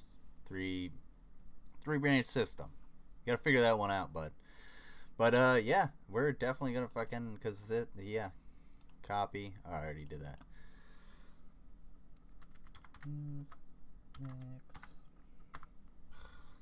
Newsmax. Ugh. I don't wanna.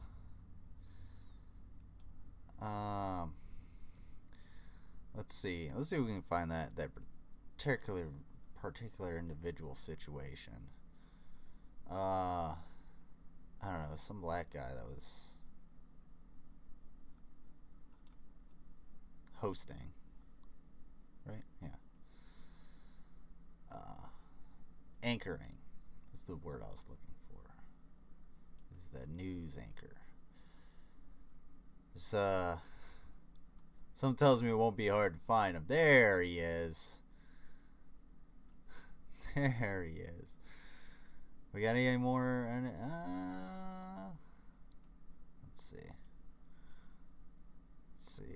Let's see. Lions for Lambs. Joe Pinion. What is this? Is this like a parody? It has to be. These are not real names. Okay. KT McFarland is not a real person's name. Joe Pinion is not a real person's name. Michelle Malkin, maybe, but that's too much alliteration for me and too much alliteration for her. It's too much. Just saying. Grant Stinkfield, Stankfeld, Greg Kelly. Okay, Greg Kelly. feel like he's been elsewhere. These are not like real people. These are not real individuals. These are characters. Oh my god. Chris Salcedo, I guess. But Joe Pinion. Joe Pinion. Wait, what is this? Oh, there's the one.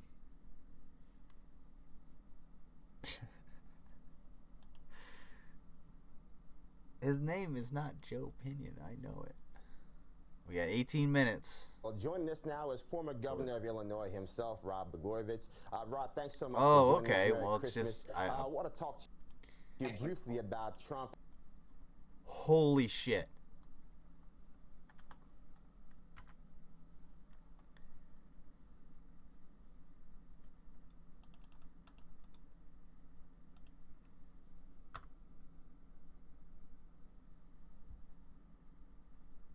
You gotta be fucking kidding me. Hold the fuck on, dude.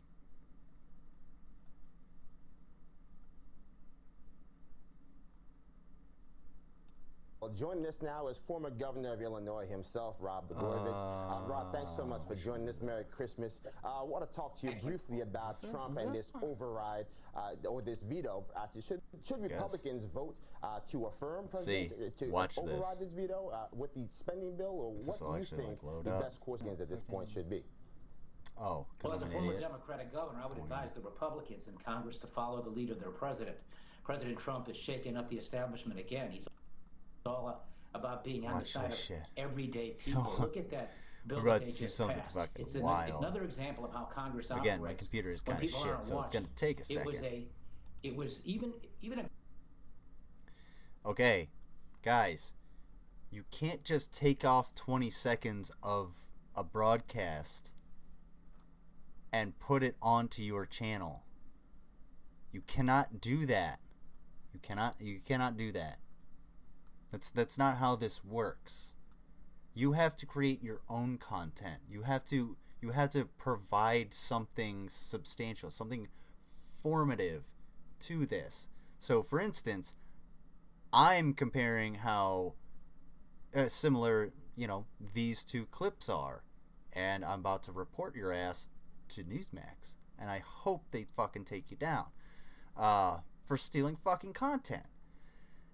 And if I were to watch this whole thing, which I'm not going to because it's fucking Newsmax, I would comment on it throughout, like I've done throughout this entire stream. So, we're gonna go ahead. Yeah. Oh, hell yeah. Get rid of that. Get this one up. Watch this. I don't know. Well, maybe they're all in cahoots. Let me see.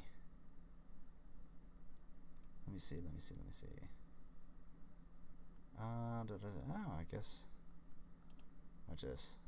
And about term limits. Yeah, I fucking agree. Totally, dude.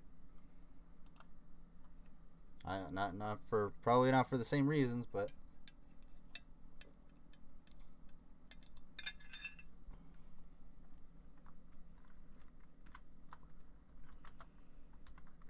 I'm pretty.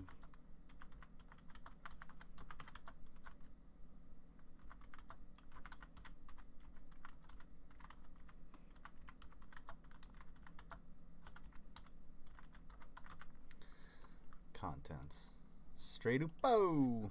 I got big old sausage fingers slapping away on these keys. No, I got stupid fingers. That's what it is. Enter. Control V. There we go. We'll see what happens. Cause you don't take people's content. That's fucked up. I wouldn't take people's content. I would. So, for instance, I know a lot of people have subscribed to me for, two reasons. One is the fact that, threw up on camera, and people are grossed out by that, but they're also intrigued. And also because of War Style and the couple music videos that I've done. As soon as I put War Style up, they were like, YouTube was like, hey, if anything's getting monetized, it's going to AMV or whoever the producer was. And I was like, okay, I don't give a shit. Fine. Whatever. Because it's not my fucking content. Like, I didn't produce that music, so it doesn't make any sense. Ooh, excuse me. For me to make any revenue off of that. Yeah. Jesus. Ooh.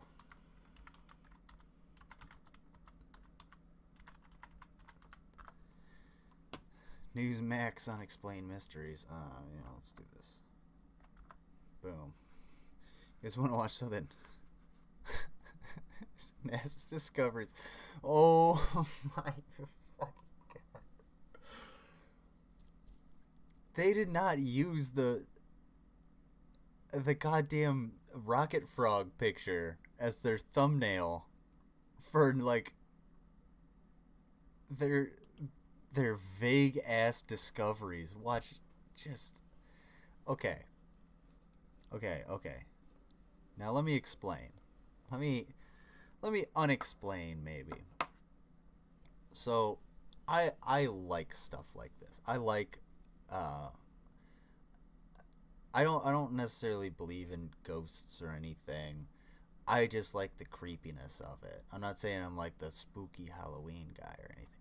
But like, I just like that creepy, unknown sort of feeling. So like, the only ghosts hunting show that I'll actually watch is Ghost Adventures, and just because it's like pure fucking entertainment. It's so great. The crew is hilarious, and it's intriguing, and it's well produced, and it's a good mesh. But after watching actually a decent amount of, like, I don't know, Hannah Reloaded a little bit, and then like Actual Jake, I'm just sort of like, I see the hilarious part of this, the funny part of what we're gonna see, and I wonder if they're gonna go over the rocket frog. Space exploration is advancing rapidly. Within the last century, we have launched the first rocket, sent a man to the moon, and explored distant planets, though these soaring advancements come with some moments of confusion, be it from an odd photograph, an unexpected discovery, or a strange occurrence. NASA is the forefront of astronomical developments in 2020, and have stumbled across plenty of these setbacks, humorous happenings, and peculiar moments, all marking key events in our journey to understand and explore the universe. So today, here at Unexplained Mysteries, we'll be taking a look at some of NASA's discoveries and photographs.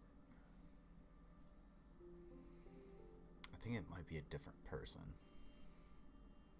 Photobombing frog, NASA Laddie space.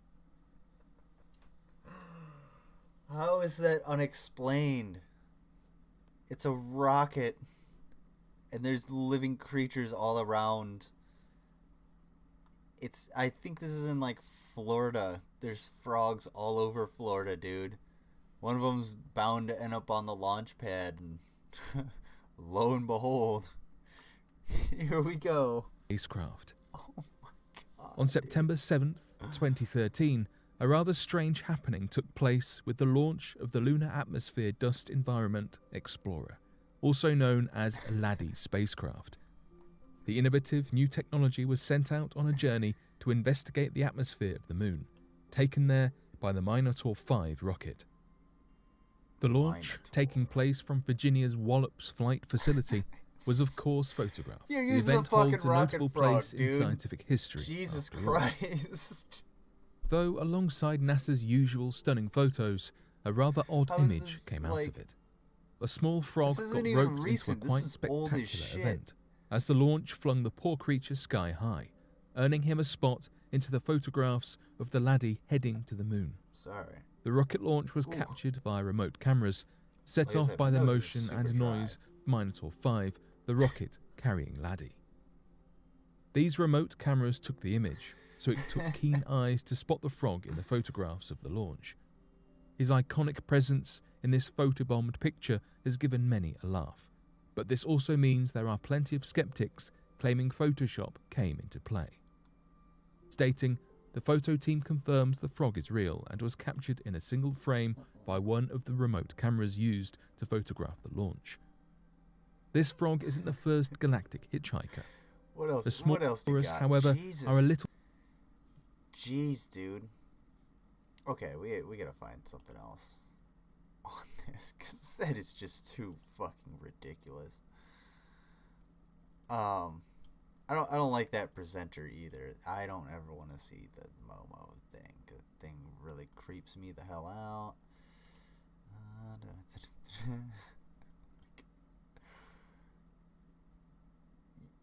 Okay, let's see. Surfer didn't realize something was stalking him. Where is Nova Scotia? Let's see. Can priests reveal secrets you don't know about?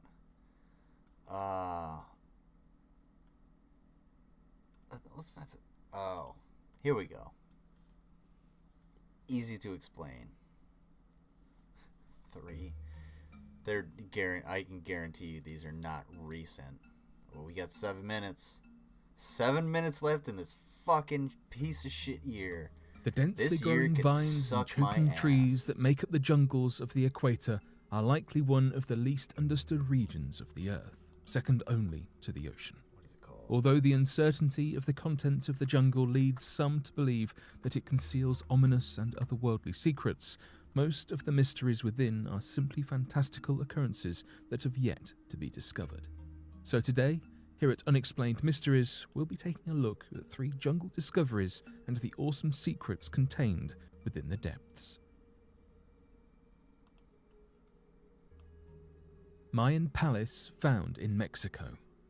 Hidden deep within the jungles of Mexico, archaeologists have found the ruins of a long-forgotten Mayan palace that dates back over 1,000 years.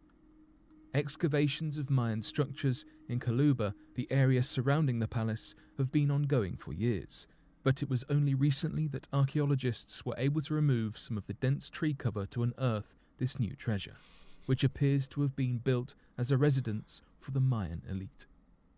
The ground structure, which measures 180 feet by 50 feet and is 20 feet tall, had 6 rooms and a staircase.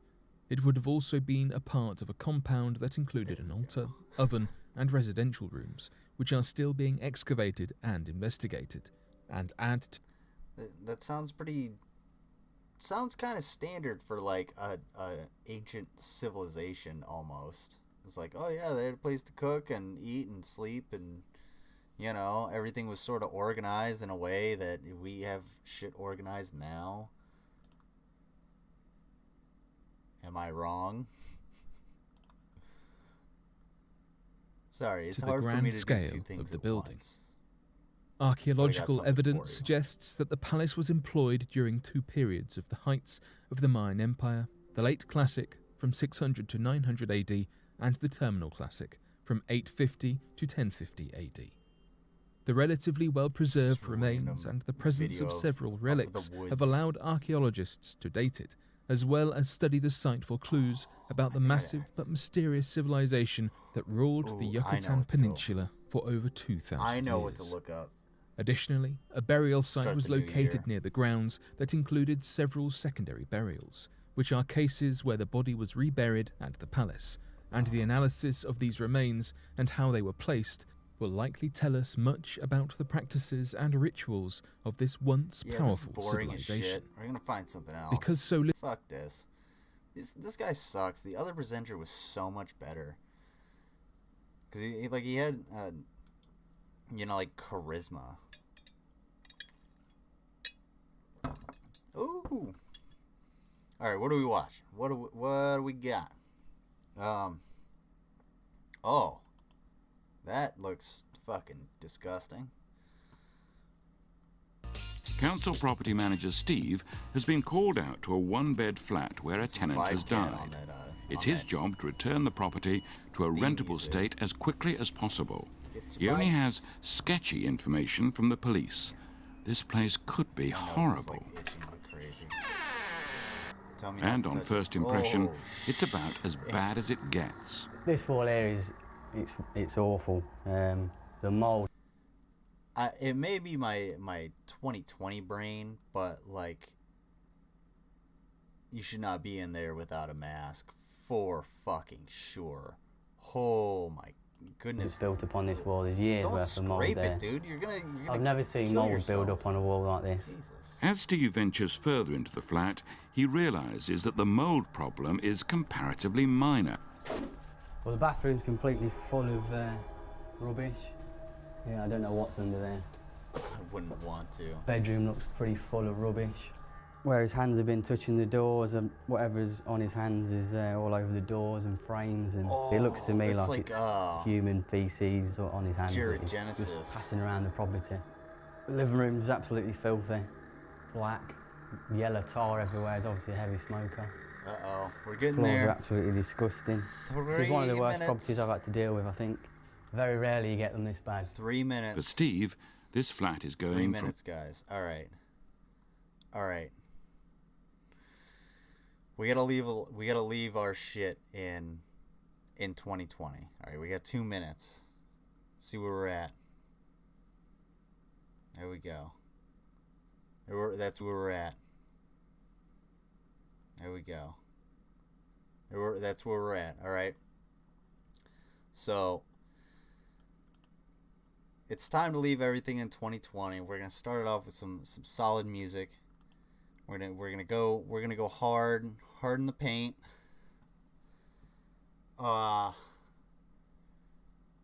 to say about this year? What should we say about this year? Fuck 2020. Okay. I didn't have the horriblest year. I luckily haven't lost anybody to COVID. Thankfully, let's keep it that way. And I had a fairly smooth year, but the fact that everything around me has just been collapsing, and that's a feeling that I think everyone can kind of share, is that everything's sort of collapsing. And we're all trying to hold it up, but we're all trying to hold it up in different ways, and we need to really focus on what the fuck to do this year and for the future, for the next decade. So we got about 10 seconds. 10 seconds till the new fucking year. Oh, I can't. Oh, music time. All right. 2, 1. Oh God! Oh my God! I'm clay! I can't feel my heart! I can't feel anything! Oh. My face barely moves! Oh God. Cody! Oh God. That's the wrong track. I am so sorry. Oh Jesus. Oh God. Oh, this is even worse. Oh. Why am I 12 minutes in? There we go. That's good fucking enough. Fuck this year. Fuck 2020. Fuck everything. I am so sick of it. It's 1/1/21. Awesome. We made it, guys. We made it. Barely. We skirted around the corner, and we're not out of the woods yet. But we fucking made it. I know. I'm so eloquent. He is such an eloquent guy. From bad to worse. I can't believe the last year. I hate to just sit and dwell on this shit, but for real. We had a pandemic. The government completely failed us. They fucked everyone. We learned all we learned was that the United States government is not here for the people. That's one. The United States government is also full of people who are unwilling to understand or care for the plight of the American people. And I think there's one thing we have to really keep in mind. And this is, go ahead and hot take this one. This will be my first hot take of 2021. The only people that love seeing dead Americans more than ISIS or Al Qaeda or any of our enemies is Republican lawmakers. We lost 330,000 people due to their negligence. And I'm not saying the Democrats were, like, you know, utopic or astoundingly better, but it's been made very clear that the Republican Party wants dead Americans, and they just do not care how it happens as long as it happens. And they're more than happy to make sure that the suffering of the average American is prolonged as long as they can, as long as it benefits them. And this will come in the form of working you to death or imprisonment or whatever that may be. So if you think otherwise, go ahead and do so, but that's the truth. The government is not here for us, and we need to work against, we need to work collectively against our representatives, so-called, that are not doing what we want to do. Now, this isn't me saying, oh, we need to take up arms. This isn't a call to arms or anything. This is basically saying, use some fucking common sense. If you want something, find somebody that's going to actually get that thing that you want. And if what you want is morally or ethically reprehensible, then when somebody tells you to go fuck yourself, maybe you should rethink why you want what you want. And if you try to explain what you want and you're still told to go fuck yourself, maybe you should just go do that. How about that? Let's roll into this year and stop fucking dilly-dallying. Let's actually do something worthwhile. Let's stand up. Let's we, the people of the United States, actually fucking take charge of something and pull our shit together. If it takes, you know, tearing down the goddamn columns of the Capitol building, then for fuck's sake, we should have to do it. But it shouldn't have to come to that, because right now they're arguing over to whether or not to give us just enough to fucking survive.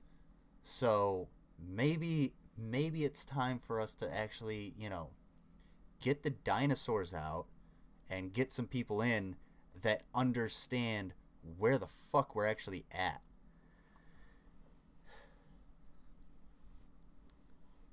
Rant 2021. It's fucking ridiculous, man. And he's not even seen the kitchen. The smell in the kitchen's getting a lot worse. It's something's rotted in here. It's a very disgusting smell. The cooking area may be one thing, but there are a few more surprises left on the windowsill. Oh, there's some teeth on here. We gotta clean this shit. I don't want to say drain the swamp, because we really do gotta clean this shit. 3 or 4 teeth on the windowsill, mixed in with the blue bottles. I've never ever seen any teeth on a windowsill before. Never found teeth in the property. Really maybe false teeth, but not their real ones.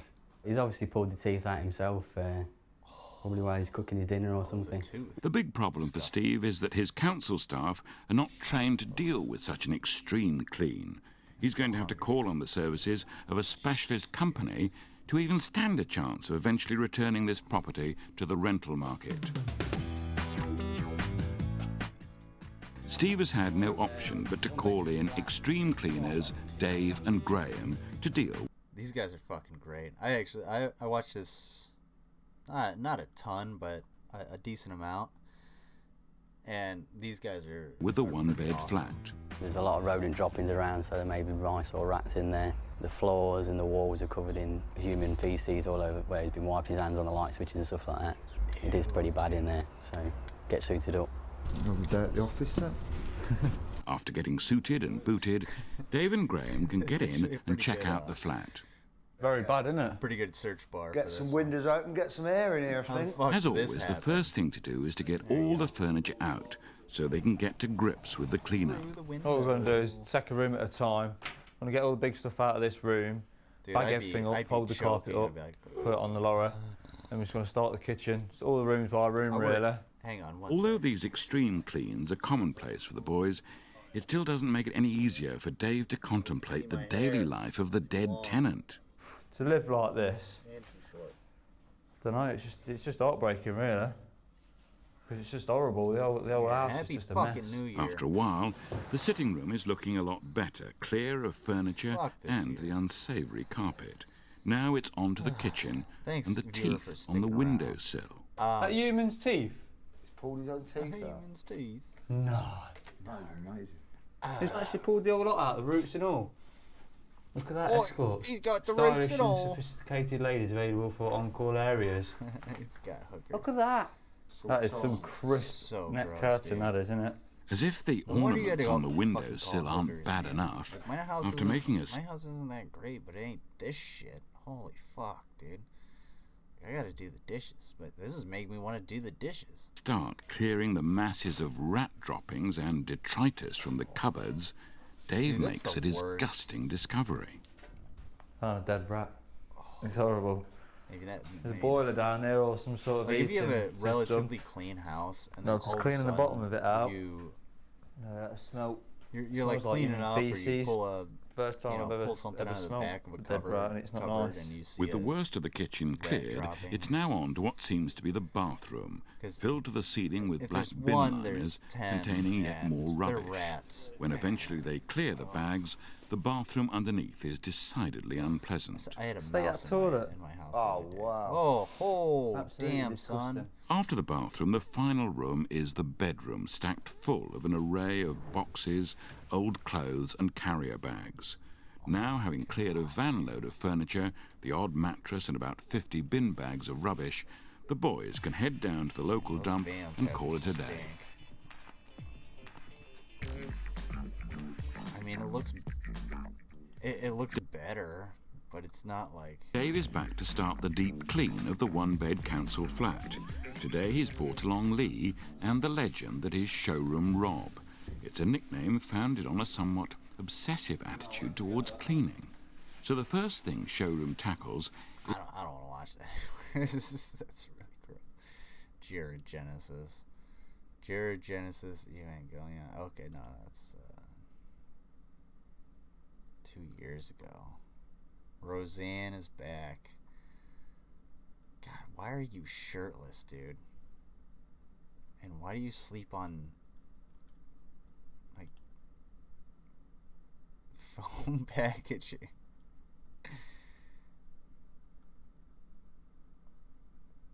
What? Why are you sweating?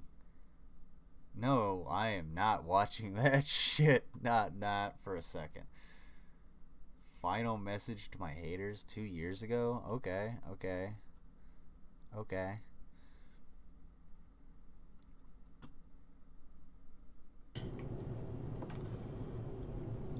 Hey guys, how's it going? It's Jared Genesis here. So, I'm a pretty peaceful person. I don't believe in unnecessary violence, but I just have to say that shit has gotten really out of hand on my channel. These vacant people who are still slandering my name and all this shit, talking shit about me behind their computers. Listen, man, to any of you who want to fight me, who are man enough to fight me, so I gave you I'll fight you. Okay, I didn't want to have to take it this route, but you guys are just, you're fucking pushing it, man, really. You're going to write a If check, any of you guys want to fight me, bank on it. we can do this, but I'm just letting you know right now, It's not going to be good on your part. Okay, I'm 6'1", 232 pounds. I'll knock you and your little cuck friends down like 6'1", 232. That would work if you could do something with that, because I could be what I am, which is like 6 foot and 160, and be able to just like move out of the way when you throw all of your weight in a single punch, and then, you know, kick you in the face while you're on the ground, because from what I know, you kind of deserve it. But yeah. Bowling pins. All right, I'll snap you like a fucking Kit Kat, bro. Damn, you don't want nothing to do with me. I don't care what you think about me that I'll get winded in a fight. All I need is a good 1-2 punch, and you're down on the fucking ground, man. Really. You guys are pussies. I think a lot of you just need an ass kicking. I'm from the South, and that's how we talk down here, man. A lot of pussies. They just need a good fucking ass kicking, bro. I don't know why people hate me so bad or why they talk this shit. But they're just a bunch of bitches, and a lot of them do need a good ass kicking. Look at this. But so you know, I try to be peaceful, like but when people push me too far, that's when I go in rage mode. And you know, people still judge me over stupid shit I said about Boogie 2988 and his fucking whore gold digging wife. Fighting solves everything. No. A lot of the time, fighting does not solve your problem, and if you fight. And I'm talking about like a fist fight, a physical altercation. You're not going to solve the problem. Especially if you have just like a verbal disagreement with somebody, and then all of a sudden you become like physically aggressive. Yeah, you're probably going to go to jail. And also, like, if you're known to be that guy that just like can't handle a disagreement, then yeah, you're gonna be that guy. Nobody's gonna want to fucking talk to you because like, I don't know what he disagrees with. Maybe he disagrees with me. Like, Jared, everybody's just shitting on you in the comments. And I think it's so hilarious how they took that shit so literal.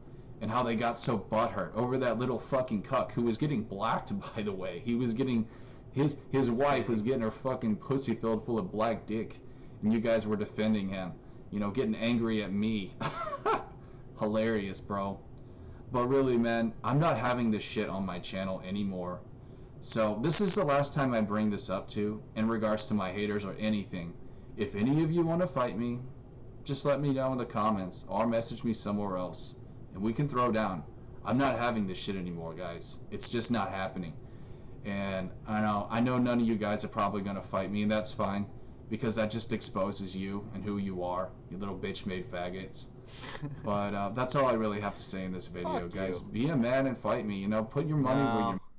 No, dude. I'm a 30-year-old man that doesn't live with his parents, so... Rags is a handler. So no, I'm not going to fight you because yeah.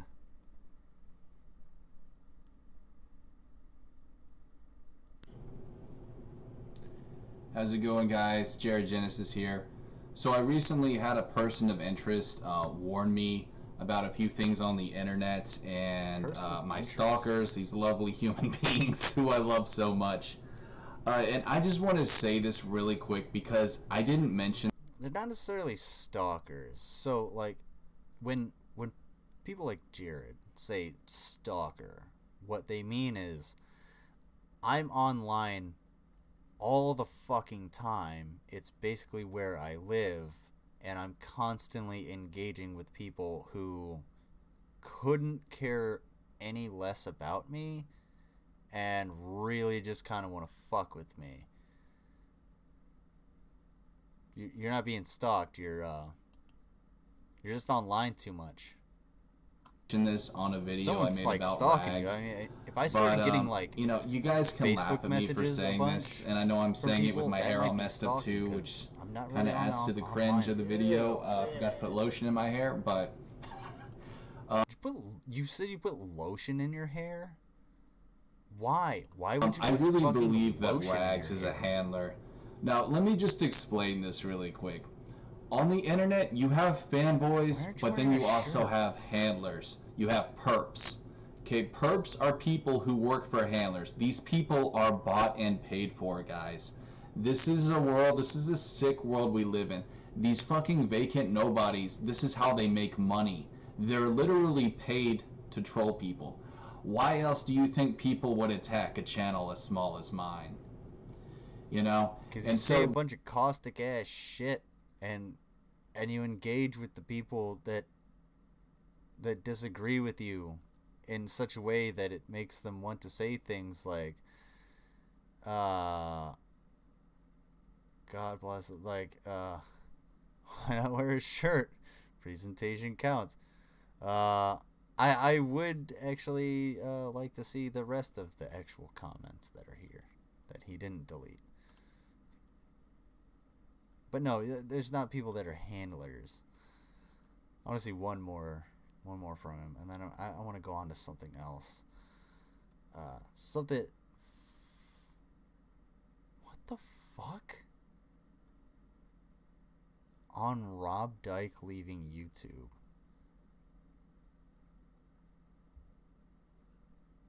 JonTron is fucking. Let's get one with him with a shirt. In the meantime, tell me if you're up and you're not just listening to my soothing voice. My soothing voice. Go ahead and let me know what you want me to watch. Give me a link or just tell me, like, watch dick exams. You would not believe the amount of nudity that is actually on YouTube. That is actually not disgusting like this. Oh my god, dude. What the fuck? I'm just too intrigued.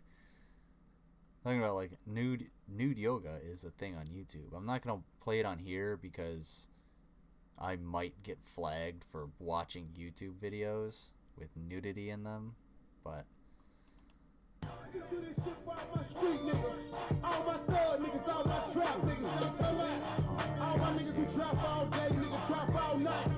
dude, you jiggle when you barely move.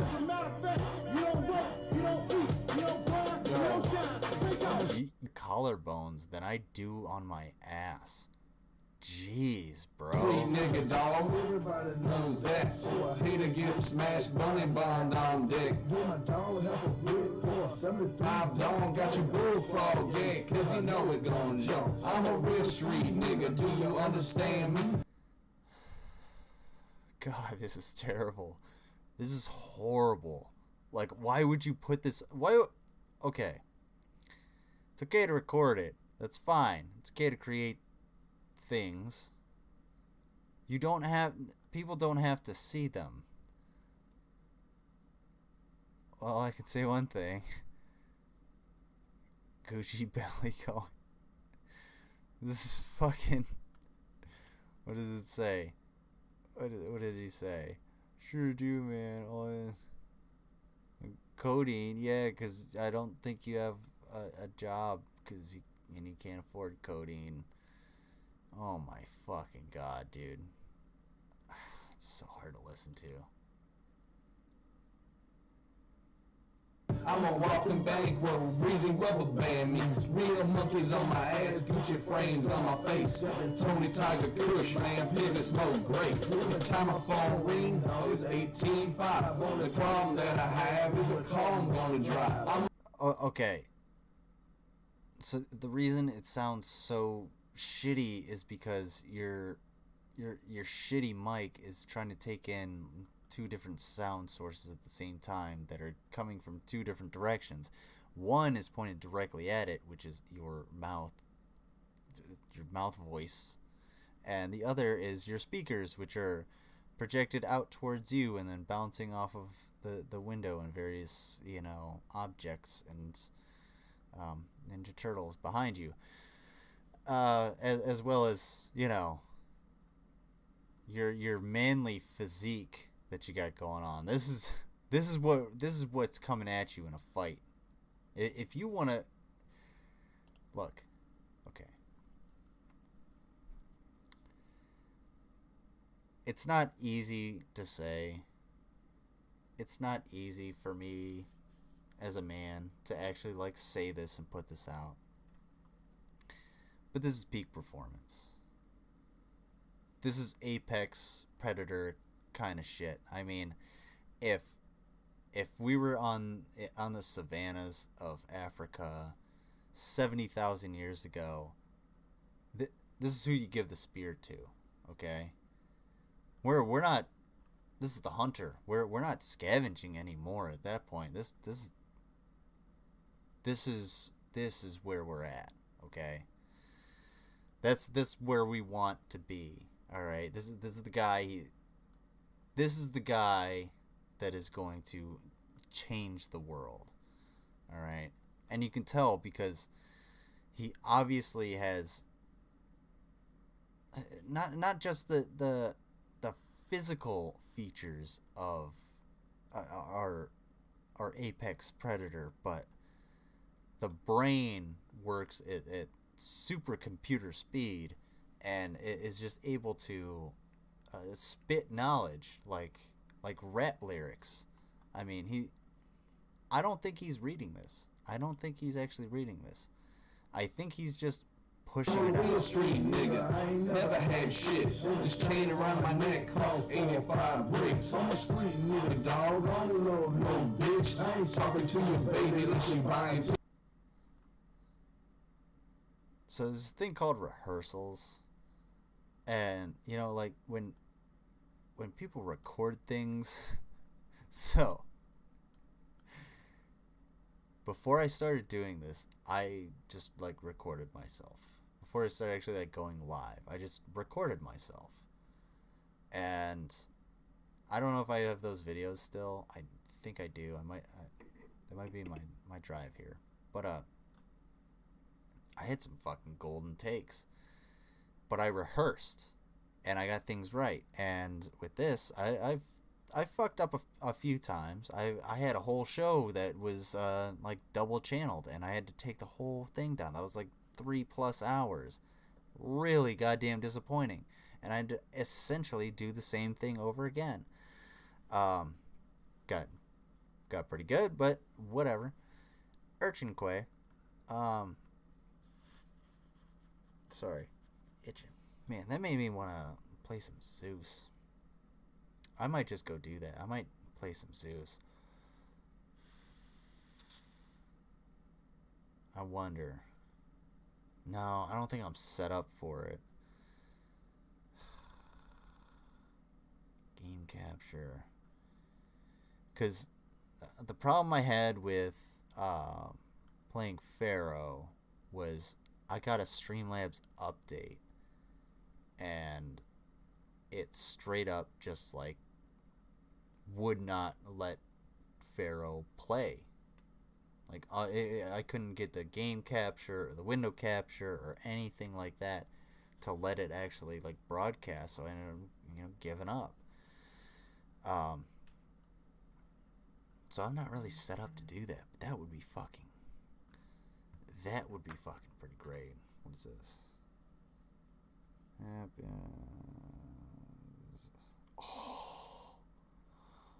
Oh. Okay.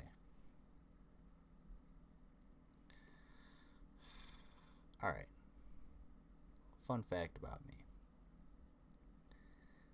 I don't have necessarily the best relationship with my mom.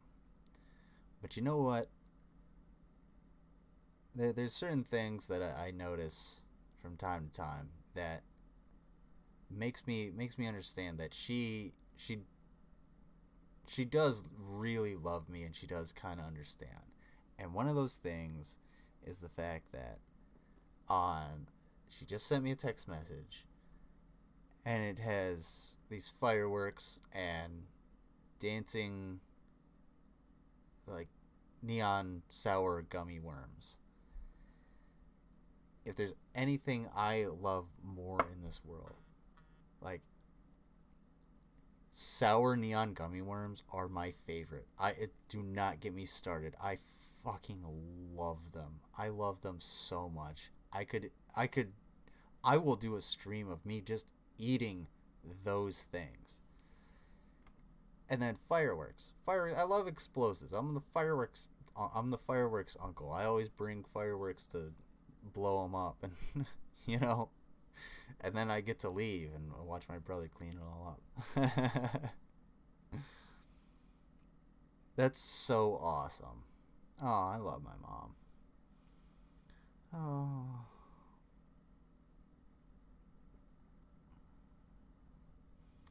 Oh, that's awesome. I want some sour neon gummy worms, dude. Sounds so good.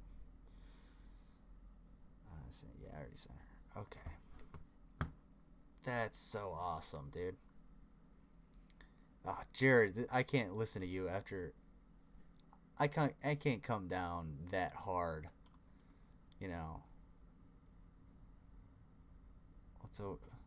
Let's not observe pony play. Let's not do that, bro. Oh my, what is this? Joe Rogan the dumbass. Joe Rogan, I got my thoughts on Joe Rogan, but it's more of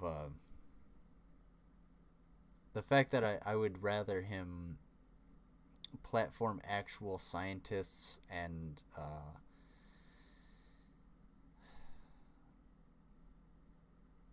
not just like, I mean, with like comedians and stuff like that. Yeah, he's a comedian. Yeah, he does the MMA stuff, like the MMA podcast and whatnot. Yeah, sure, but still, like, I like the Joe Rogan that's mainly like the comedians or the scientists, the real scientists, or actual politicians like Bernie Sanders or something like that. Even if they're right-wing politicians, whoever it may be. I don't imagine him having a whole lot of those people on there, but he has a lot of people who are like PragerU types, and I mean PragerU from like both left and right. So he'll have someone like, I want to say like Graham Norton. I think he's the guy who came with the stoned ape theory, or not Graham Norton. I think Graham Norton, because I think he's fairly legit. But there was someone else, and they were essentially like a conspiracy theorist after I looked them up, and not necessarily cool with it. But at the same time, I digress. This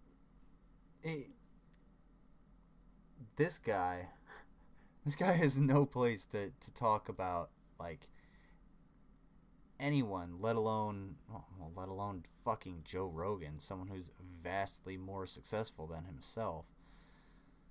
Myself even, Jesus. Let's talk about Jaden Animations. Thoughts on Nintendo? Thoughts on elitists? Why I'm no longer MGTOW? Dumb laws. All right, let's find something new. I'll find something new, and then maybe I think I might go and play some Zeus. Oh, I'm not gonna do this. I am not going to do this. I'm not gonna do a year in review, because if you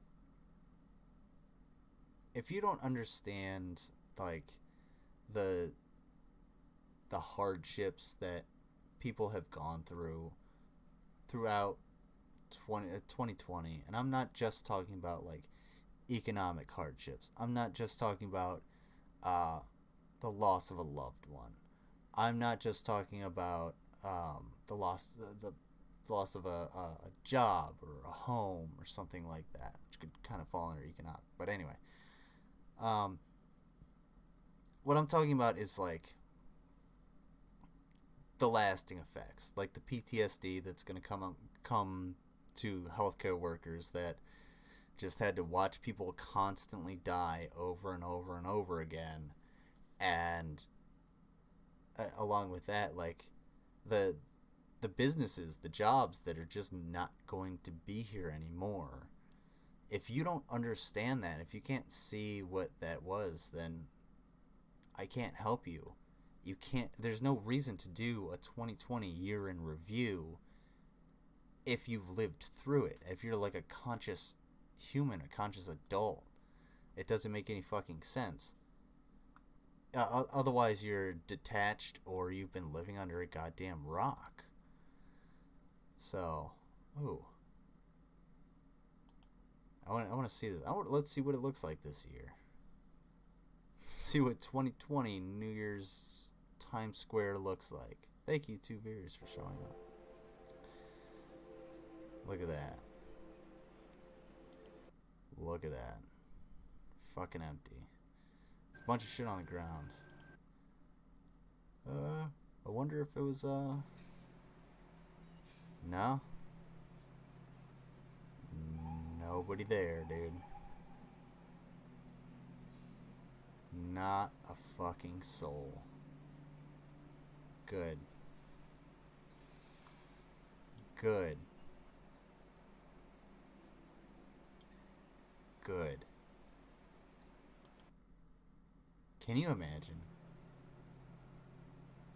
Can you imagine Times Square like as it normally is on New Year's Eve, where you have people basically like legit in diapers, packed together, just like shoved into a corral to, you know, get as many folks in there as possible during a pandemic, during COVID, especially when we've had and New York's a main like hub of transportation.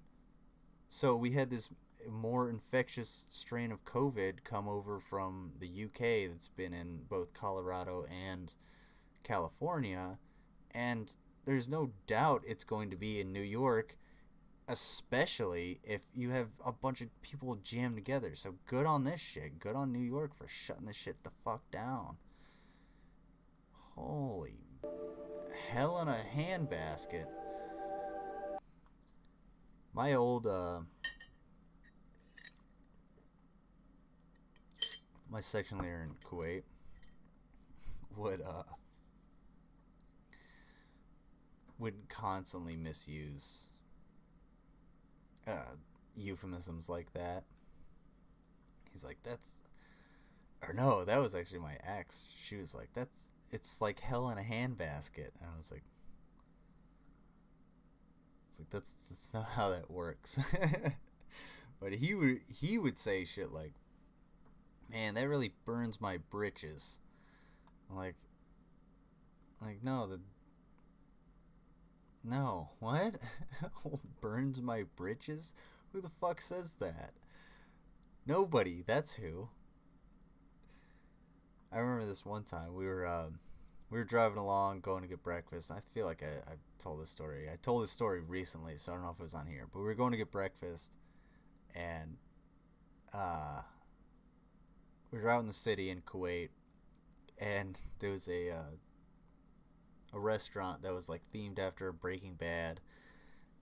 And he's like, oh, it's that restaurant. It's after that show. It's after and we're all like, okay, come on, what is it? I knew what it was. And he's like, and our buddy Derek is like, come on, use your words. And ever since he said that, it's stuck in my mind. So I use that anytime I want to be really condescending, or if I'm like, if I'm being cute with my dog, I'll be like, what do you need? What do you need? And he's like, and I'll be looking like, come on, use your words, and I'll sniff at me, sneezes at me. Food and cooking channel. Hey everybody, welcome back to the Wolf Pit with another episode of What Are We Eating? In my last video, I made a $5 sausage, egg, potato, and cheese frittata that would realistically feed up to 8 people.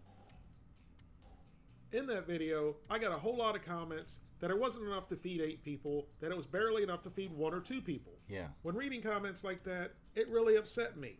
But it also made me realize that a whole lot of us, myself included, take a whole lot of things in life for granted.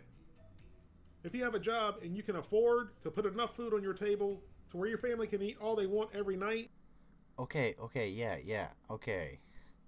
Dude, sure, you can sustain 8 people on that for a period of time, but no. Like, this is if I were cooking for 3 people, yeah, I could make this and then, you know, hopefully the kid's not still hungry. Like, that's all I'm saying. Because I easily I could eat this half. If it's not really, like, disgusting. I could eat half of this. That's absolutely fantastic, and you deserve that. You work for the money, you bought your food, and you should be able to eat as much as you want. You and your family are both very fortunate. But be honest, have any of you ever thought what would happen if you lost your job and you were forced to work for minimum wage and still feed your family? Just about everybody who works thinks about that. Yeah. If I lose my job, and that's why you have, like, savings and shit. If I lose my job, like, I have to live off of a little bit of savings and then find a new job. And that job might be, sorry, bud. Job might be, you know, shit sucking at the gas station, but that's what you're gonna use to feed your fucking family. You know? That's why it's important for us to advocate for a living wage, which, so that when you go and you're like, fuck, I had to shit suck at the gas station, well, at least I can live off of what I'm making until I can find a job in my field. Like, you know, when there's a pandemic and the business you worked for completely goes under, and now you have to work even harder to find a job in your field that was fairly specialized before there were the companies didn't exist. The startups didn't really exist for that field of work. Okay, I gotta let my dog out real quick because he's kind of bothering me. So I'm gonna put on the card and put on some music for just a second, and well, just like a couple minutes, and take care of this. Fine. And oh, there it goes. Let's watch this. All right. I will be right back.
Alrighty.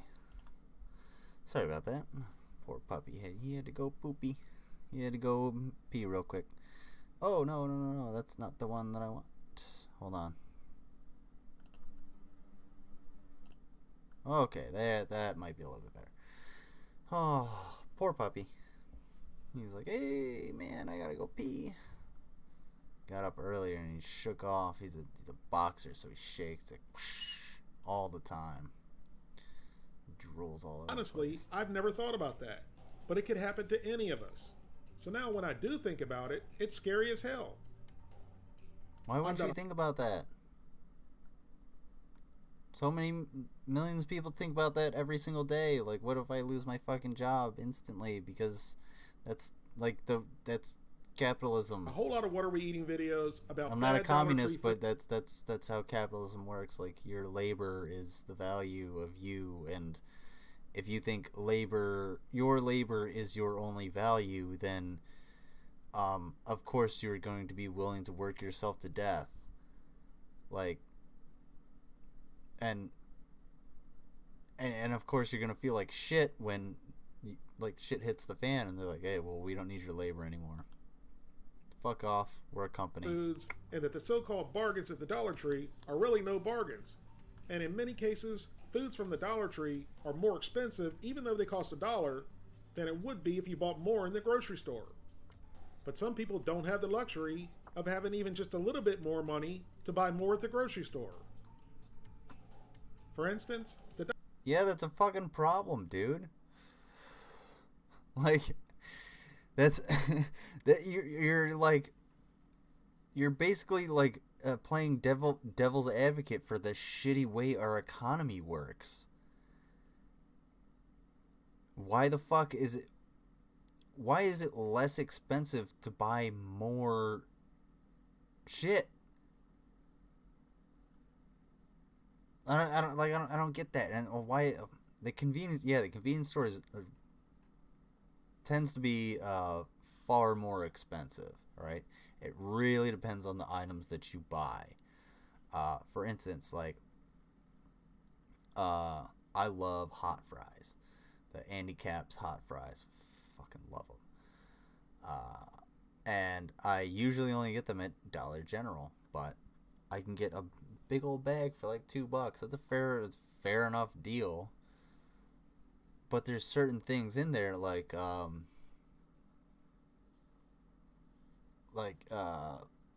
chunky soup or something. It's like $1.95.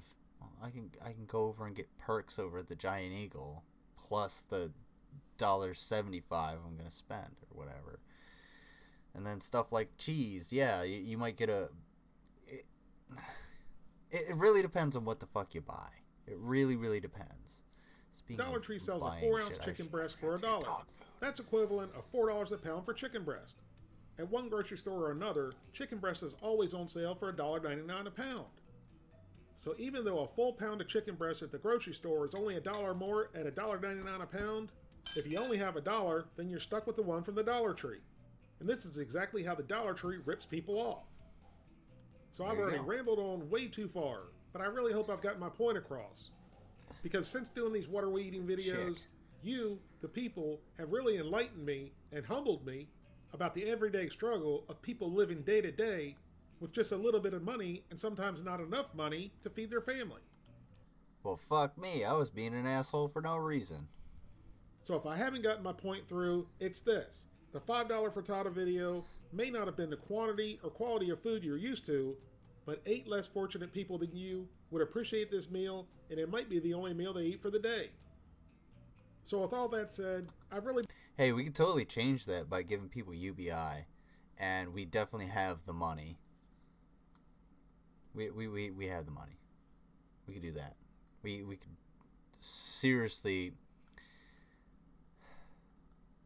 If like this was...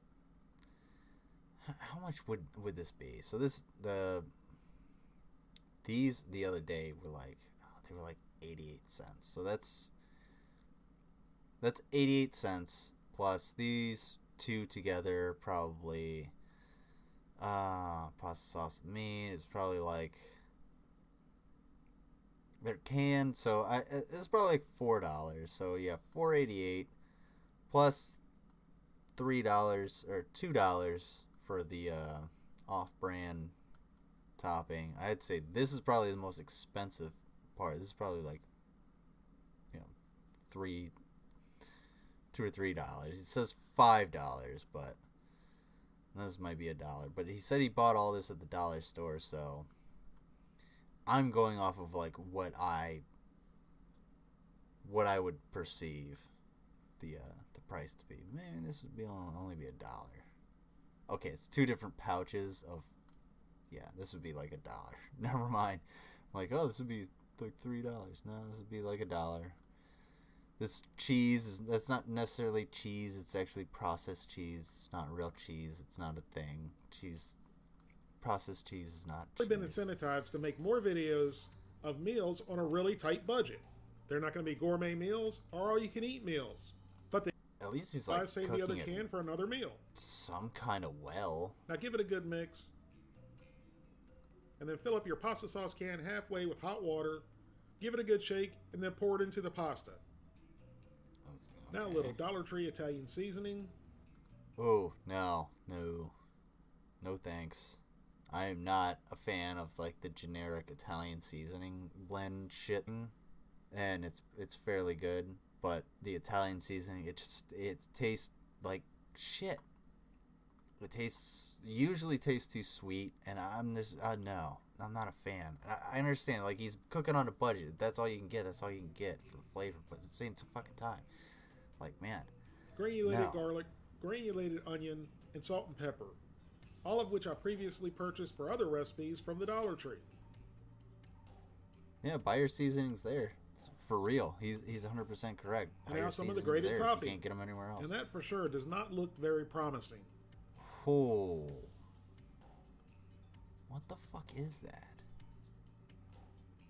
If you're ever curious about what's in grated topping from the Dollar Tree, okay. Here you go. Grated topping. I thought that was grated cheese. Give it all a good That's mix not with everything cheese. well incorporated. That's a thing that exists. And then poured into a 9x13 baking dish. This dude's making some pretty good food. I'll give him that. Like, my only critiques are like opinions. These are not. I'm not saying he's wrong in like cooking this. I'm saying then smooth it out into a nice even layer. I wouldn't use that Italian seasoning at the very least. And then top it with the Swiss style pasteurized processed sandwich slices. That was really the only other cheese they had. I figured it looked like American cheese. I was just hoping it melted like American cheese. American cheese. 64 Now sprinkle on a little bit of Italian seasoning on the Swiss style slices. Have you been up all night eating cheese? Then add a couple pieces of pepperoni to each slice of the faux cheese. Okay, I might be able to actually dig this dish pretty damn well. Into my pie hole and down Hold on. Yeah, you definitely got to bake that a little bit see how it turned out. I would say. Besides the fact that I like melted ooey gooey cheese, I was really counting on the cheese to melt to hold everything together. So here's our finished $5 pepperoni pasta bake. And it doesn't look too bad. At least it really doesn't. I mean, I'd eat it. So let's get in there with our fork and shank some of the pasta like a prison snitch. Jesus Christ. What the fuck? Who says that? Who says these things? Into my old pie hole and down the gullet it went. Did it though? And I was a little bit shocked. Not the fact that the pasta was cooked perfectly, but that Hunt's pasta sauce is pretty tasty. Unless it was that faux cheese we added, or maybe it was the Dollar Tree seasonings. But something, or a combination of something mixed with the pasta, is giving it great flavor. To be honest, I would be happy with just a bowl of the pasta and the sauce. But we must try the unmeltable faux cheese. Unmeltable. It's even difficult to cut. Because so once we finally got through made out of chemicals. It's not made out of faux cheese dairy. And the pasta. It's just made out of. It's made out of. And that looks like a pretty delicious bite. Yeah. I mean, So once again, into my... I can't lie. I'm not going to say I wouldn't eat it. I'm just saying, like, I wouldn't use that Italian seasoning. You can season up some shit. There's other shit on. Because, I guess... I mean, they're making bad food on purpose, so it doesn't really make sense to watch bad food being made on purpose. So I think what I'm finna do is I'm gonna go ahead and I'm gonna... Ooh. Oh, no. Wait. Double quarter pounder. Do you think? Ooh. Okay.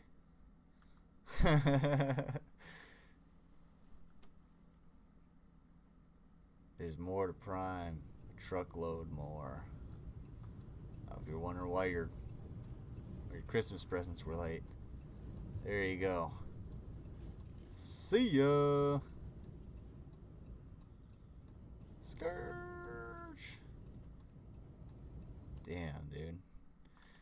I wonder if they have to, like... I imagine there have been plenty of engineers that have come up with some kind of, like, windbreak for that area, but I'm pretty sure it'll probably, like, destroy the environment if they don't let the wind blow across that part. Either that or it'd just be, like, ridiculously expensive. Oh! That's scary as AF.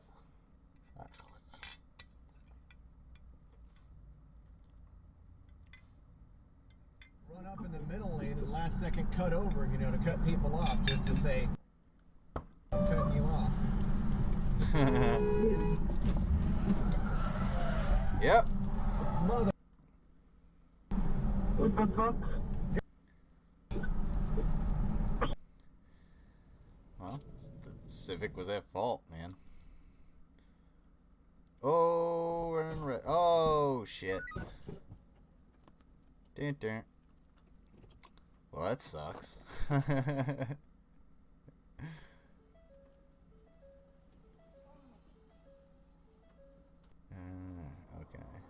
So they apparently did the right things. Oh. Oh, there you go. Scourge. Not too bad. You gotta explain a lot of shit. There was a squirrel on the highway, and I want to stop. Let's see what this... Oh, crossing guard. Oh, don't back up, you asshole.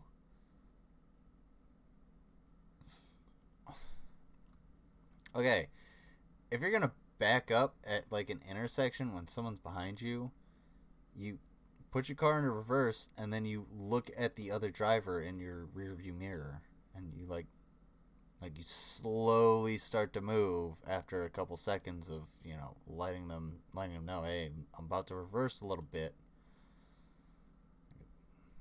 What a dumbass.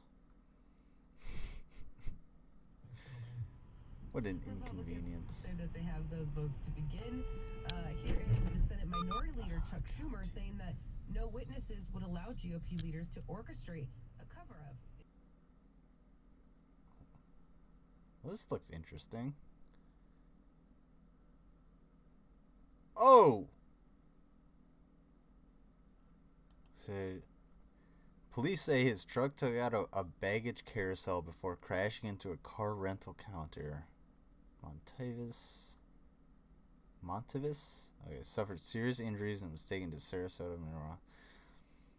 There are also 2 employees behind the rental counter at the time of the crash, but they were not hurt. Damn, that's gotta be scary as shit.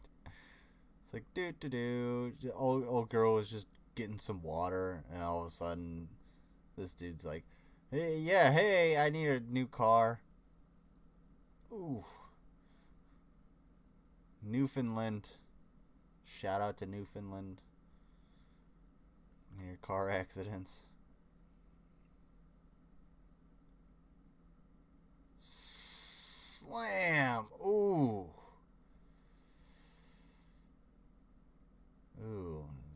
So many carpool style. Oh, man. That's why you pay attention. It's called paying attention because you get a return on your investment. Oh my god, I haven't had the fucking shit open. Oh, I'm such an asshole. Oh, what a fucking asshole I am. I've been playing this car crash video. I've literally been playing car crash videos. What a fucking idiot. Oh, I'm so stupid. Oh. Oof. Oof. Like I was saying, it's called paying attention because you get a return on your investment.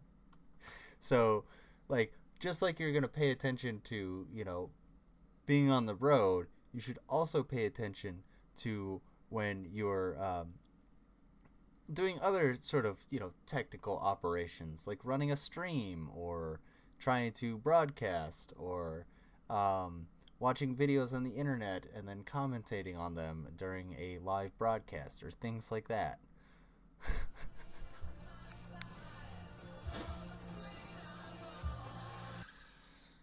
I need some peas.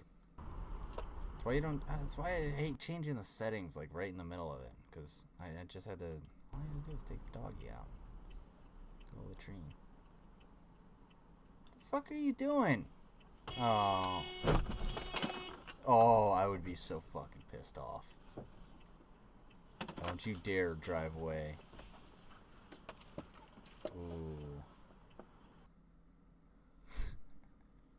That's why it pays to have a dash cam.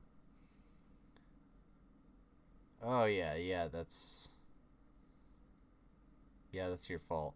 Red light, right there. That's your fault. Sorry, sweetheart.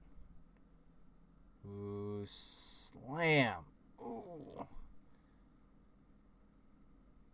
Damn, son. Yeah, there's the guy pulling out. I don't know who that would be on that one. I know there's no sound. There's no sound. It's just... Oh, shit. Shit. Holy fuck. If you ever sleep last few minutes, I didn't notice the vehicle in the front of me stopped to turn. Damn, dude. That's scary as fuck, dude. Get started. Just go to audible.com.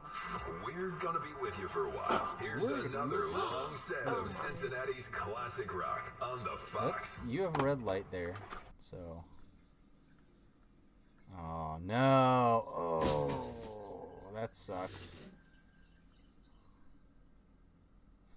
It's my own car. Yeah, way to go, asshole.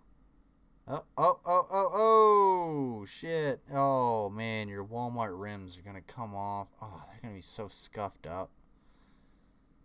Oh, that sucks, dude. Oh, this poor guy. Oh, whoa. Whoa. Doom. It's just like, alright, see ya. I mean, what the fuck else are you gonna do? Seriously? I mean, look at that shit again, dude. Oh man, this is a long one.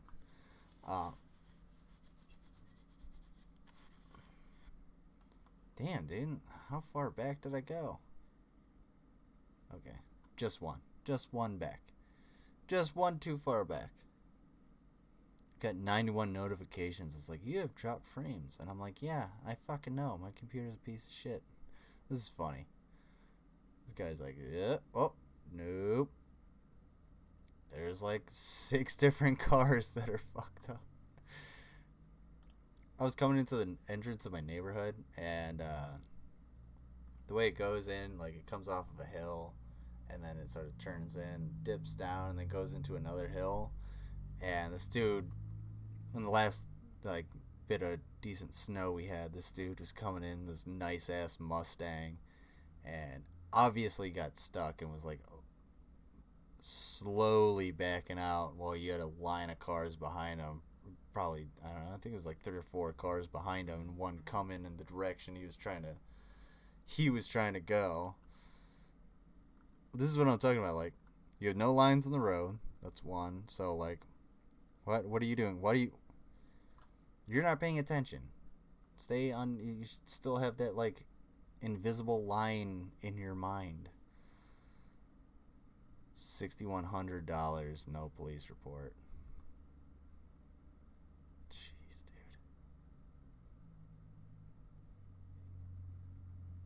Whew, shit. Bloops. Well, that sucks. Bam.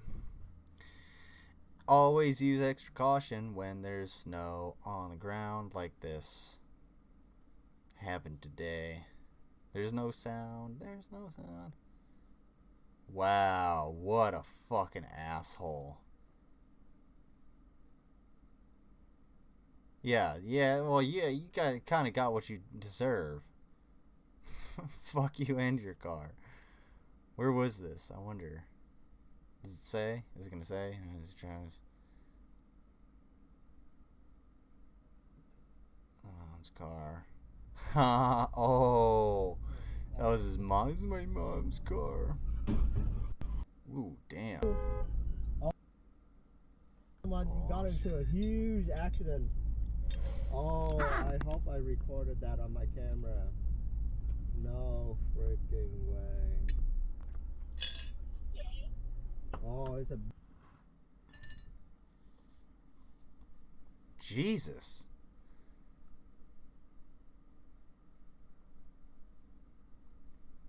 I mean, there's a yield sign, but still, it's a residential neighborhood. You shouldn't be... Oh, here he comes. Scourge! So easy to lose control on the off-ramp and on-ramp.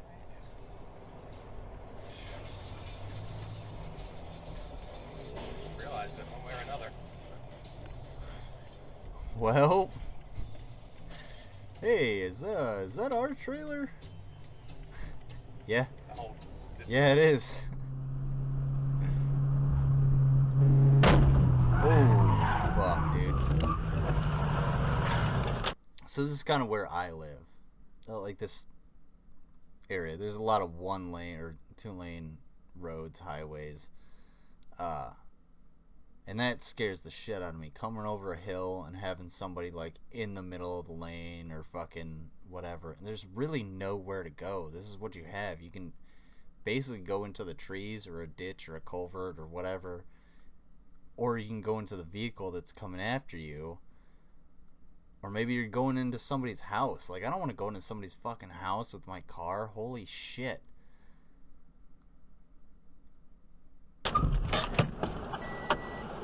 I would be pissed. Fuck you. Scourge! God, like mini...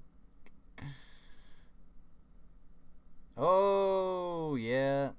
Look over your shoulder. Scourge! Doom. Couldn't get to the tracker pass.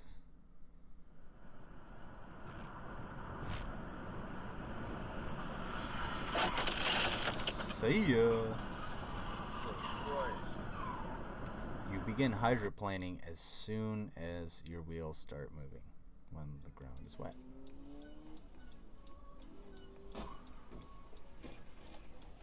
Yeah, I'm gonna go ahead and say that was all in the Sonata.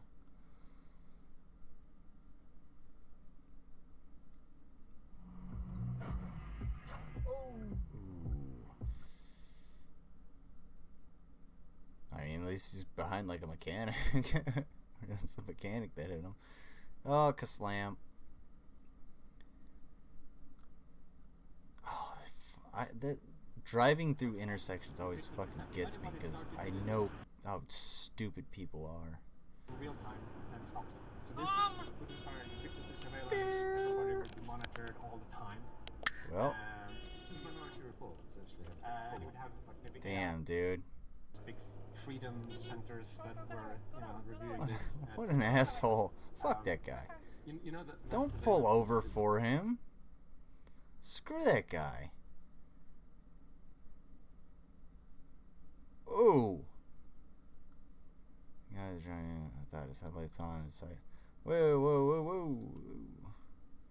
whoa. Oh my God, that's so fucking far back. Okay, whatever. If anybody started to do this. Oh no, this is the. Oh, okay. We're almost there. So this would require ubiquitous surveillance. Everybody would be monitored all the time. Okay, wait, yeah, we're almost there. Would have, like, maybe AI, We'll be alright. Just watch it again. Don't pull over for that asshole. You know that mass Beep, surveillance is My headphones are about to die. Let's see what this says. Okay. Oh. Yeah, he doesn't have his headlights on. If you don't have your headlights on and it's dark out, just like it is here, because I can imagine it's far darker out than the camera actually alludes to. Yeah, you're an asshole and turn your fucking headlights on. It's really fucking hard to see. Let's see. Guy was driving without his headlights on and decided to try and beat the light. Guy turning left didn't see him as it was dusk and at the fault. And the at-fault driver didn't have his headlights on thanks to my upgraded dash cam, blah, blah, blah, blah. Yeah, turn your fucking headlights on, you idiot. Good on the guy for having a dash cam. Whoa, holy shit. What the hell happened there? You should have caught the next exit, dude. Just saying. Alright. Alright. This is a bunch of... This is a lot of shit. Not a whole lot here. I think I'm gonna sign off here in just a second.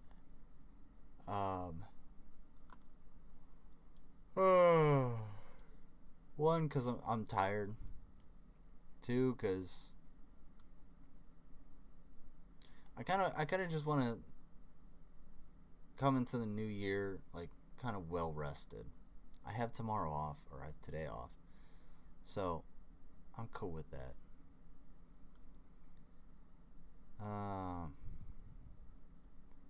So I don't know. Alright. Last thing I'm gonna watch. I'm not gonna go to politics. I wanna go, and you know what I wanna watch?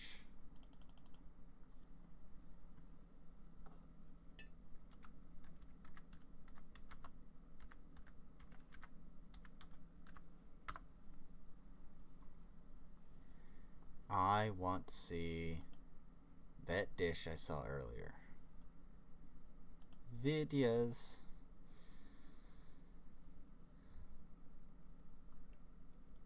This one, 4,000-year-old. I love this kind of stuff.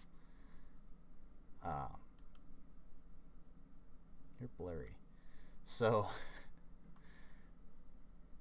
I really, really love like archaeology and anthropology and learning about ancient human history. I'm talking about real early humans. And when it comes down to mixing that in with like cooking, which is one of my other great passions, finding out what like early people ate as a delicacy or even as like a common dish, whether that be whatever we're gonna make here or something like a garum or garum, to understand, to be able to like understand, to be able to know how to make that is just so interesting to me, and to be able to like taste the things that people were tasting thousands of years ago. It blows my mind. It's sort of like a connection to the to the past. And I always see food as just food is a catalyst for connection and diplomacy. If you really want to make up with somebody or something like that, give them food. Make a meal for them and discuss something over food. And it's better to do than over drink or drug. It's best to do it over food because you're sharing a meal, you're sharing a resource, and you're able to like subconsciously bring yourselves together a little bit more, and at least in my opinion. So I just wanted to get that out of the way. So I was thinking of what to make for New Year's this year, and I decided to look back at New Year's 1740 BC. Yes, something that might have been eaten at the New Year's or Akitu festival of ancient Babylon, tuhu, a Babylonian lamb and beet stew. It is one of the oldest recipes known to us. So and what's good. cool is that this episode came about because one of my Patreon patrons, Carlos Mendoza, who suggested it and actually helped me all along the way, putting it together, including making the recipe a few times. It sounds like such a fake name. Carlos Mendoza. It's your... Sorry. For himself. So thank you, Carlos, for helping me stir up tu'u as we discuss the ancient Babylonian Akitu festival. This time on Tasting History. Baryamovich, who is a leading Assyriologist and linguist at Harvard University. Oh, 1 second, I just dropped a name. Honestly, the experience was surreal because rare is it that you find someone who is not only so generous with their time, but also with their knowledge. He walked me through everything about this dish and the translation and a lot of things about Babylonian culture that were just fantastic that I can't wait to share with you. He's really out of focus. What is interesting is that I came out of the conversation still thinking, oh, well, there is a lot of ambiguity to this translation. That's because there are some words that have multiple meanings. I don't know if that's my TV or not, but like I'm only saying this because normally he has really good production value, but like it seems good over here, but it's like blurry over And some here. words we just don't know what they meant. Fuzzy. Luckily, there are some wonderful educated guesses, his education, not mine, that will allow us to make an excellent stew. But just a caveat, my this headphones is are gonna not die, the so I think this might be the definitive last tu'u video. recipe. There are several other versions out there, and they're all perfectly valid. Mine is no more right or wrong than any of theirs. In fact, mine may be slightly more wrong than some of those, but we'll discuss that later, and I think it'll actually make for another good episode in the future. But if you want to choose something different, kind of akin to them, or leave them out altogether, and beets. Put is used. Prepare water, add fat, sear. Add in salt, beer, onion, arugula, cilantro, samidu, cumin, and beets. Put the ingredients in the cooking vessel and add crushed leek and garlic. Sprinkle the cooked mixture with coriander on top. Add shuhutinu and fresh cilantro. So there are two words, samidu and shuhutinu, that... Yeah. Let me just mosey on down to the old Giant Eagle and get some samidu and shuhutinu. We do not have definite translations for. But in the ingredient list that I'll give you later, we have the possible variants. But if you want to choose something different, kind of akin to them, or leave them out altogether, that's perfectly acceptable. Another really interesting note about the translation is that there are words in it that are not unlike their modern counterpart. So our word cumin in Akkadian is kamunum, pretty close for basically being a 4,000-year-old game of telephone. So for this recipe, you will need 1 pound leg of lamb chopped into bite-sized pieces. Now if you are making the stew for 100 people and you're using an entire leg of lamb, I would go ahead and throw in the bone as well. Carlos actually used the bone and said it added some nice flavors, but if you don't have a lamb bone, just go ahead and use lamb leg pieces. 3 to 4 tablespoons of oil or rendered fat. So you could use the rendered fat from the lamb, or any other kind of rendered fat is fine, or oil. They would have used sesame, untoasted sesame oil, or olive oil. They didn't grow olives in the region, but very nearby they would have had olive oil, so it could have been imported. 1.5 teaspoons. Very nearby. I wonder how nearby. I wonder how much of a difference it would actually make to use olive oil if it would be more like a lighter delicacy than Spoons sea salt, 2 cups of water. You might need more, you might need less. We'll get to it later. 12 ounces of beer. So here's where the recipe isn't as close historically as I might like. And that's because I'm using modern beers. Yeah, I don't have any Babylonian beer, but... Beer back in the day, ancient beer was not like... Okay, this is a really creepy face, and we're totally going to screenshot that. Ancient beer was like really bitter. It was really bitter fermented water, and the purpose of it was not to it wasn't to get you drunk. It was essentially as a nutrient source. So like, okay, file, save as. Taste. There we go. All right, so beer back in the day was used as like a clean source of drinking water almost, and because the alcohol when it would ferment, the alcohol would actually kill the bacteria, so you could drink beer and you could get not only like calories and carbohydrates from the liquid itself, but you would also get a decent amount of water as well. And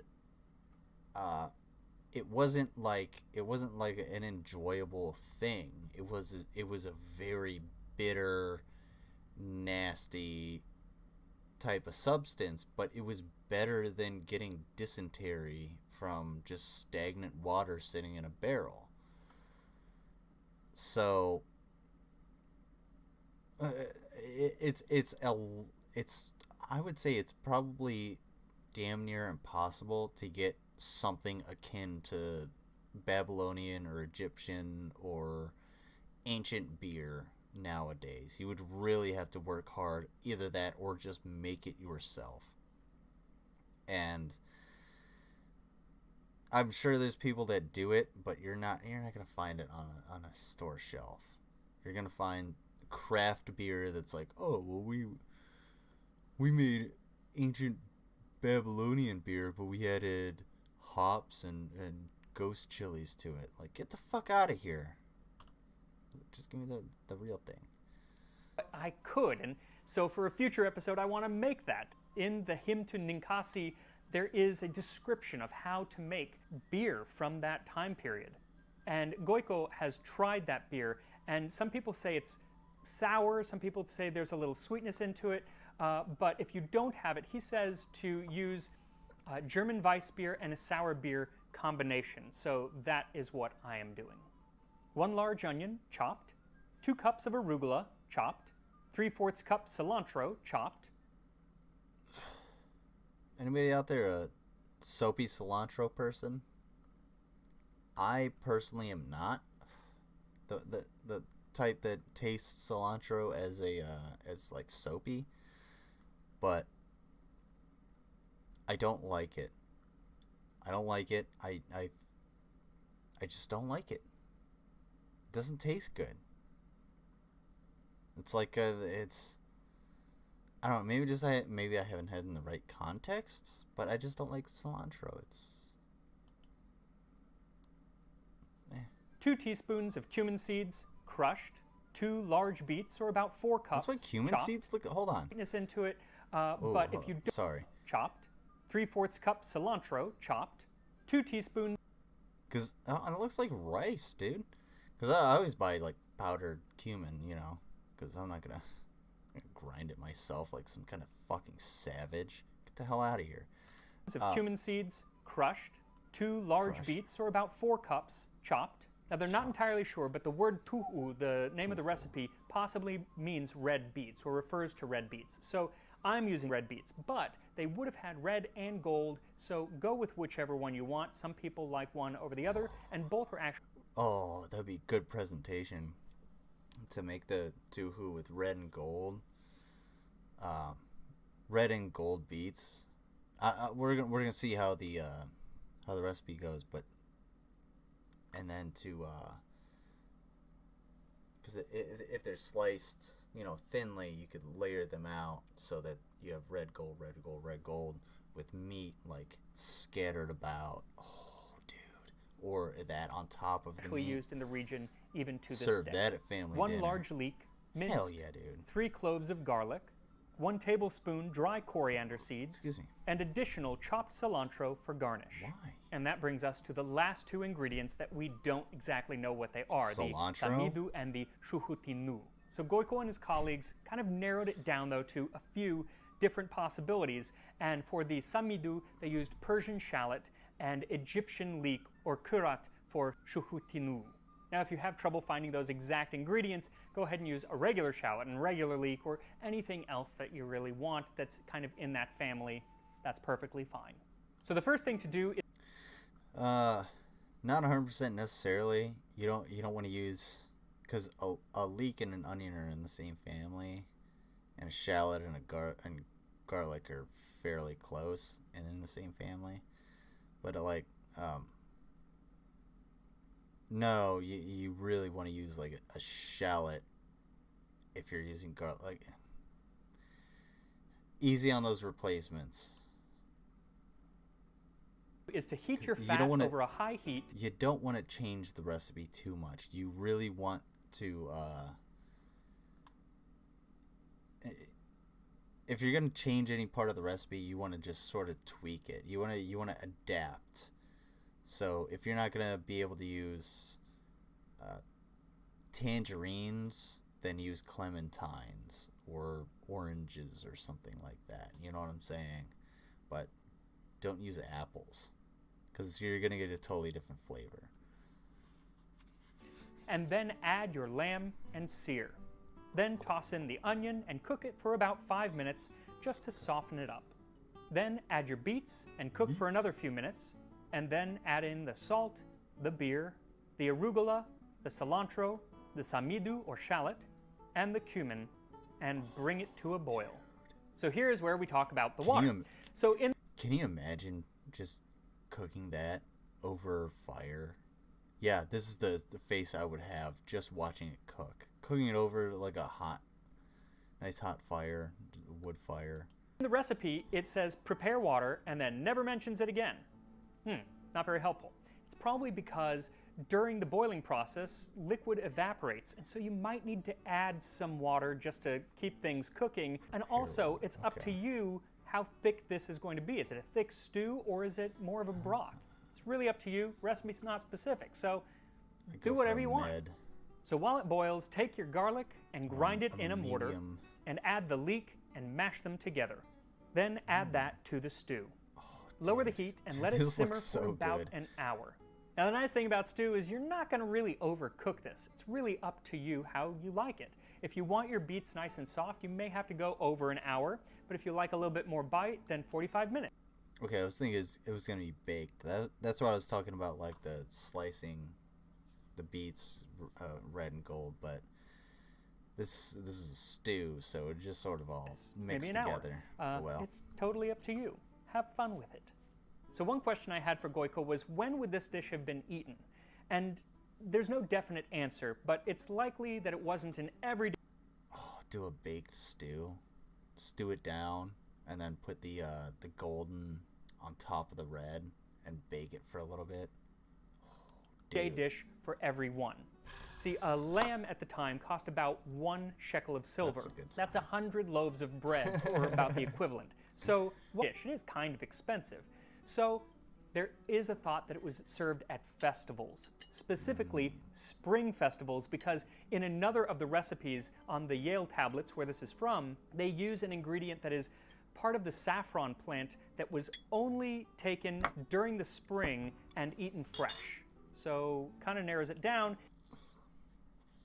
Saffron is really intriguing as like a spice. I don't think I've ever had anything with saffron or like been able to really taste it, but you have to. Whoa, Whoa. Scared, man. Oh. Hey, sexy boy. What are we doing there? Why won't this go to the fucking crocus flower? Where this is from, they use an ingredient that is part of the saffron. Okay, saffron. Saffron's actually like the stems of these flowers. And not the stems, but like the inner part, the stamen, I guess. I can definitely be corrected on that one. But they have to be collected by hand, and they grow in very specific conditions. So if you want to make a shitload of money harvesting saffron, you're gonna have to do a shitload of work to harvest some saffron, because they have to be a shitload of money harvesting saffron. You're gonna have to do these have to be picked out by tweezers by hand, and these are only about an inch tall. This is only about an inch. So you're talking about just like getting on the ground and just boop, boop, and knowing which ones are fresh and which ones are ripe and everything. Like, yeah, saffron is expensive for a reason. That was only taken during You might spend like $20 on an ounce of saffron. An ounce. I don't even know how much. Spring and eaten fresh. How much it would be. So kind of I know it's pricey because I've seen it at the store, and it's to then think that maybe this was served at the I ain't buying festival, that which was really the like Babylonian New Year, which they celebrated in spring, end of March, early April. It was a movable feast, as you will. But since our New Year is now, I decided to make the correlation because I don't think that there are any Babylonians around to get mad at me. Fixated. I hope. For history, I like now, history. most of what we know about the Akitu festival actually comes from about 1,000 years after these recipes were written or stamped, wedged, cuneiformed, whatever the verb is for making cuneiform onto clay tablets. But we can see over the next 1,000 years after that the festival didn't change all that much. So we can infer that many of the things would have been the same even when our tablets were written. Essentially, it celebrated the spring equinox. I want to see him actually eat it. Let's see him eat it. I thought that was really, really interesting. So if you have a little garum and you want to put it onto your tuhu, you would not be wrong. In fact, maybe I'll try that later, but first, I'm trying sans garum. Let's give it a shot. It's so red. It's just so red. The beets really, I mean, even the lamb. Oh, that looks so good. Oh my goodness. I don't know if it's just the presentation, but no, dude, that is so red, but looks good. That looks so fucking good. Cooked to perfection. So the beets are actually fairly soft. I thought they would be more firm, but they do have a little bite to them, but they're fairly soft, as is... I don't think I've ever eaten, like, beets. I don't know what they're really supposed to taste like, or the texture or anything, so I can't really compare. The lamb. But there's this wonderful crunch from the added coriander seeds. It adds a really interesting and wonderful texture. And then the flavor, of course, of the coriander really pops out, and every once in a while, the cumin as well. It really just kind of shoots through all of the other flavors. It's really complex. It's kind of awesome to think that after 4,000 years, or rather 4,000 years ago, they were making cuisine that was this complex.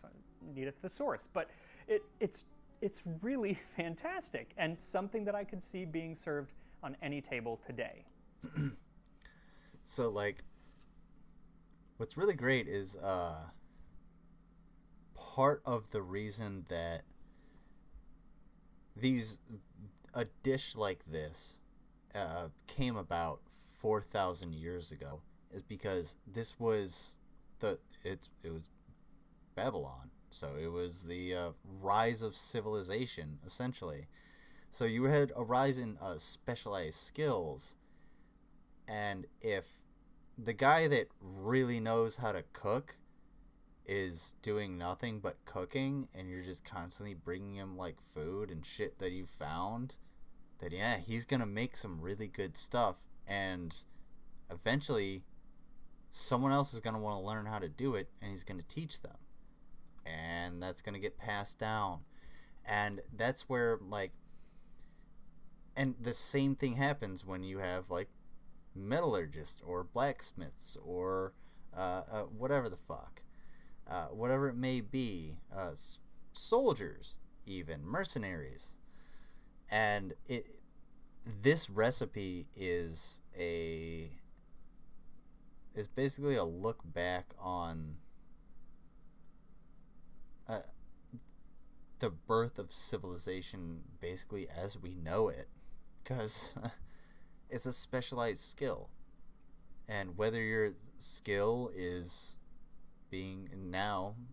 nowadays being a mechanic or a computer engineer or an accountant or a chef, you're following the same kind of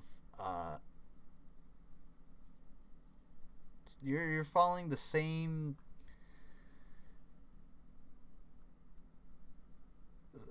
social measures that help us grow that have helped us grow throughout history, and by that I mean specialized skills.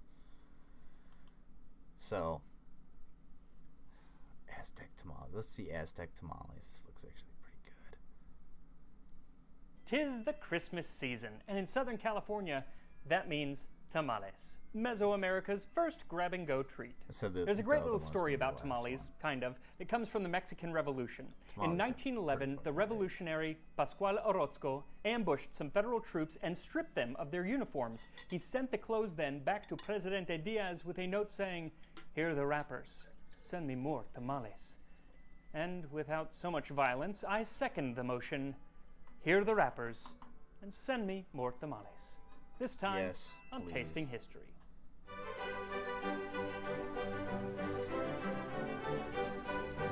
Inject the tamales into my veins. Now, what disappoints me is that neither the Mayans nor the Aztecs left us any recipe.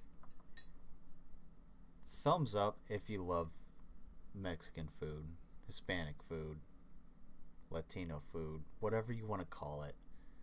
Because holy shit, is it so good. Oh my god. I have no fonder memories than going and getting like tacos from a Mexican market. And there's one here in Ohio that I definitely have to go to very soon. And they serve like they serve like hangover food, but at the same time they have fresh tacos. And I mean, these are tacos like al pastor. They have what else? Why can't I? It starts with a C. It's the sausage. Oh, why can't I do it? Pollos. Oh, fucking. Why can't I think of the Mexican sausage that starts with a C and is spicy and goes in tacos in this place? Oh, it is so good. Because all I have in my head is chicharrones, because I'm thinking of those stupid, shitty pork rinds at work. Chorizo! That's what it is. They have chorizo, and you can get it with cheese. Oh, they have, not gorditas. They have, why can't I think of any of like the actual like names of the foods? I haven't actually been out to eat in forever. I haven't gotten like food, like real food in quite a while. And the last time I went to get like fast food, the employees were fighting and I got a free milkshake that I wasn't able to drink because I got so much food because I was so hungry. Like, I mean, it was pretty awesome because I didn't give a shit. I was like, dude, just give me food. Like, give me what I ordered. I went exactly. Just give me what I ordered, man. They were cool about it though. I think I talked about that before. recipes. So we have to look to modern tamales as well as the images of tamales before the conquest and writings like the Florentine Codex and their descriptions of tamales to recreate this dish. I keep saying, now, what I'm also going to do today is, Here in I am, hindsight, really about to hit quite 4 foolish, hours. but I am going to nixtamalize as well as grind my own corn into masa. Now, to learn more about the magical process that is nixtamalization, I'm going to put hydroxide. Now, the Mayans and Aztecs would have used ground up. Hey, viewer, do me a favor. Tell me what I should watch next. I'm gonna watch one more video, 100%. It's gonna be the last video I'm gonna watch. I want you to tell me what I should watch, because I kind of don't want to watch this one. I'm gonna go to YouTube. Type it in there. Type in whatever you want. Even if it's elderly person gets hit by bad driver. Well,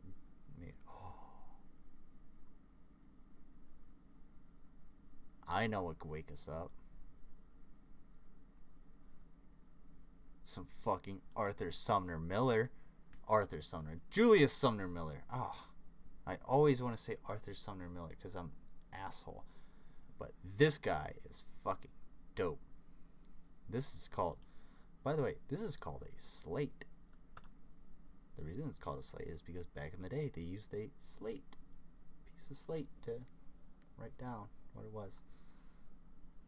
Clacker. It's made of slate. Okay. We are... Okay. We had our slate and then our 5 seconds of black. Some of the greatest YouTube videos out there.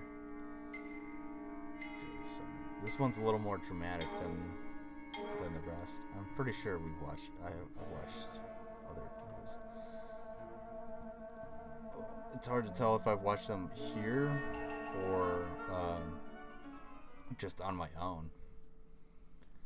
How do you do, ladies and gentlemen, and teachers and boys and girls? I'm Julius Sumner Miller, and physics is my business.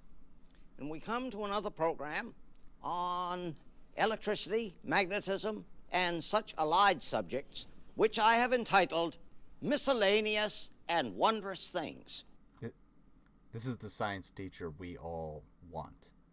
We all need. This is the science teacher we all need. Because, yeah, that's barely legible, but you know what? I can fucking read it.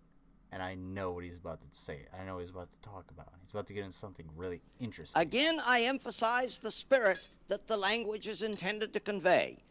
Wondrous things, for indeed they are to contemplate. Consider the following. I have here 2 clear glass, incandescent, carbon filament, 110 volt lamps. That covers the description, I guess. I'm going to energize one of them. Now, I'm not going to tell you whether I'm going to energize it with alternating current or direct current, but I'm going to energize it. There it is. There is a flow of charge in the wire. The wire offers some resistance, gets hot, and emits light. Question. Is that lamp energized with alternating current or with direct current? We shall investigate it. Direct current. If the current in that filament is alternating, it first surges this away and then that away, 120 times per second on 60 cycles. It gives rise to a magnetic field, which is oscillating, changing. Accordingly, if I present an alien magnetic field to that wire loop, to that filament, when it turns on the alternating current, and he said the magnetic field and we gets shall tell in a minute. It's going Here to is a spin horseshoe that one magnet. around. Watch the filament. Notice that very rapid oscillation.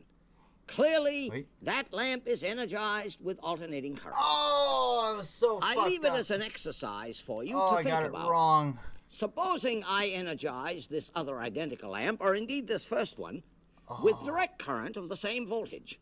The lamps Well, I didn't would know be how identically bright. To be Pretty fair, I nearly, didn't know how the pretty experiment nearly. was set up, but how? I like an itch, and all of a sudden I had to pull out a fucking eyebrow hair. Like, that hurt. Oh, okay. So what can we understand from this? What can we understand from this? What can we understand from this? One, I got it wrong. So an alternating current creates a magnetic field, a weak magnetic field. So they can be manipulated by a weak magnet, essentially like close to it, but a direct current cannot do that because the alternating current, it goes two ways. So I don't know why that would actually create a magnetic field, but the direct current moving in a single direction apparently which would. is a technical matter. And I asked, supposing I presented an external magnetic field to that DC energized filament, what would the filaments do? That's a very good exercise. Very good. Consider another very dramatic. Here I have a solenoid. What happened? A solenoid is a loop endlessly of wire fixed to a lucite plate. I am going to give rise to a current in that solenoid, in the wire. And a wonderful thing takes place. Here I will show you the solenoid. And let me energize it by impressing a difference of potential, as we say, 6 volts. A current is in this wire, and a wonderful thing is to be seen. That solenoid behaves as if it were a bar magnet. I'm going to show you that. I'm going to sprinkle some iron filings here at random. Sprinkle some iron filings at random. They have taken up a chaotic position. Chaotic. Now I am going to connect that coil to a battery and minimize friction a little bit by such action, and watch the beautiful pattern taken up by the filings. Watch it. What he means by minimize friction is, since he poured the iron filings down onto the plastic plate, there's going to be a little bit of air between them. So by tapping that, he allows them to vibrate some of that air out in between, and they'll react a little bit more effectively to the magnetic field without having to move that air themselves out from underneath. I know that at least. There it is. Beautiful. Just like a magnetic field. And I call your attention to this very important thing. Very near the wire, the magnetic field is very strong, and so the filings are bundled up in little bundles. Let me just disturb that and put it in chaos again and show it to you once again. Watch the instantaneity with which the field takes hold of the iron filings and aligns them. Watch this now. Look at that. Incredible. Incredibly fast. And if you had enough power, you wouldn't have to actually tap it. They would actually just zzz, right into alignment. But this is actually very low power. Fast. Next demonstration.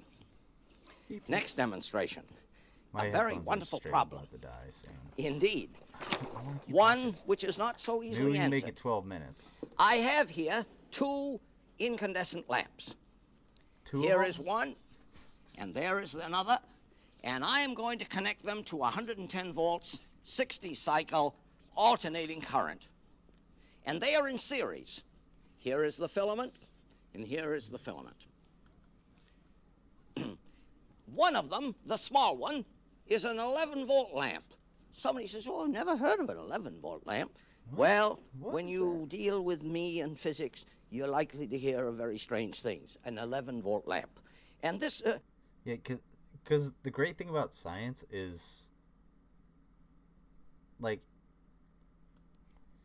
when you're creating a product, you're gonna have, say, like a 120 volt incandescent bulb in your house, or 60 volt incandescent bulb in your house. You're not likely to find an 11 volt lamp like anywhere for any use that is going to be, you know, around your house. You only need it for something like this. So you have a scientist create it, and they know how to. Someone like this knows how to create an 11 volt lamp because he knows the electrical potential of, well, 11 volt lamp. 11 watts. 11 watts. Excuse me. 11 watts. Excuse me. 11 watts. Sorry. Yeah, it'd be and this one is a 100 watt lamp. Yeah, 60 watt lamp. 100 watt lamp. There we go. Now they are in series. I connect them to the. It's been a while since I've changed a light bulb, mainly because I switched to LEDs. House line. Question. What will we see? What will we see? Will this one light up, as we say? Will that one light up? Or will they both light up? Now, you know my philosophy. I am not so ready with answers because I don't think answers are so important. What is important is that you think it out logically and rationally and come to a proper understanding. Because, as you have heard me say, it is not so good how much you know. It is most important how much you understand. So, I'm going to Okay, so we have. reveal to you. Let's review. We've got. What happens? 110 volts. We got 11 watt, or yeah, 110 watts, I think is what he says. 110 watts, 11 going here, and 100 going here on alternating currents. So what do we think is going to happen?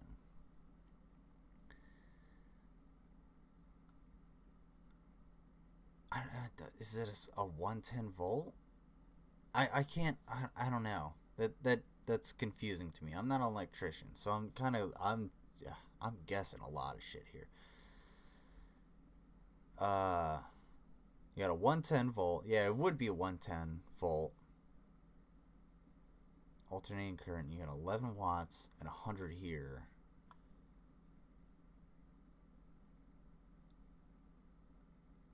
I don't know. I really don't know. I just don't think I know enough about electricity. I'm going to connect them. I want to say like they're going to sort of like blink back and forth a little bit.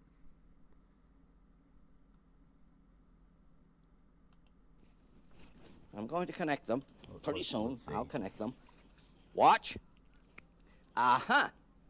The lower wattage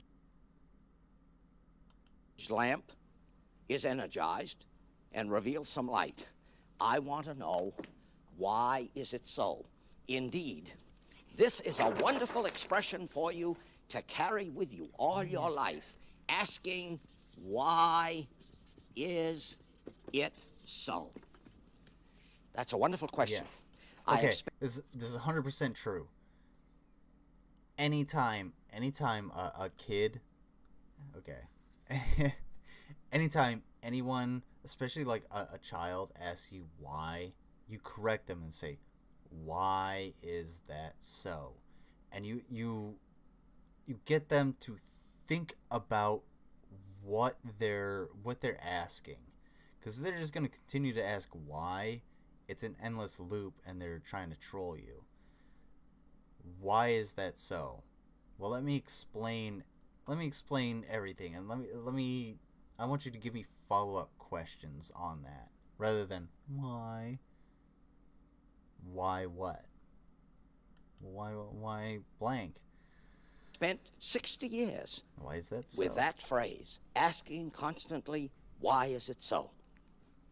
Consider now the following. Here is a mechanism called a horn gap. Notice, shaped like a megaphone, like a horn. Sometimes called Jacob's ladder. I was about to say it's I have the ends of this connected to that high voltage induction coil. I'm going to give rise to a discharge at the nearest separation of the gap. Watch it now. Watch. I am energizing the What's funny is, before he energizes this up, and I tease you a little bit, I've only ever seen Jacob's Ladders in, like, cheesy sci-fi movies, like, what is it, like, Son of Frankenstein, or what was the Mel Brooks movie?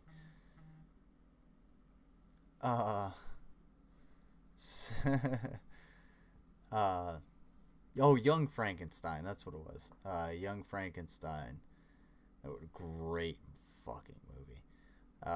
I've only seen it there and in, like, cartoons of them making fun of, like, that movie, I guess. But I don't think I've ever seen, like, a Jacob's Ladder anywhere in, like, a serious movie. Can anyone correct me on battery, that? Is there, like, a serious movie that has volts across is there, like, here an or so? Avengers Watch. movie that has a Jacob's Ladder in it? I got a little. Well, some strange things happen when you deal with electricity. Something that's not like a cartoon? There we go. Question. The discharge takes place across this narrow gap. Mm-hmm. I had hoped to find it climb up and show evidence of discharge at 3 or 4 inches, because I can get 3 or 4 inches here. I want to know why this discharge does not climb. I'm going to tell you why. It doesn't climb because ionization is not so readily accomplished in this region, and we need ions for electric energy transfer. Question, how could I get the discharge to climb the gap? Answer. Question, also, could you put in an easily ionizing gas that would allow, like, could you put a Jacob's Ladder in, like, an ionizing glass, or would that just be like a plasma ball? I don't know. Hold on, let's see what he says. I love this view. By lighting a candle below or holding a match below, and the heat of the match or the candle would give rise to further ions which would aid the climb of the discharge. Now you say, well, why don't you do it, Professor?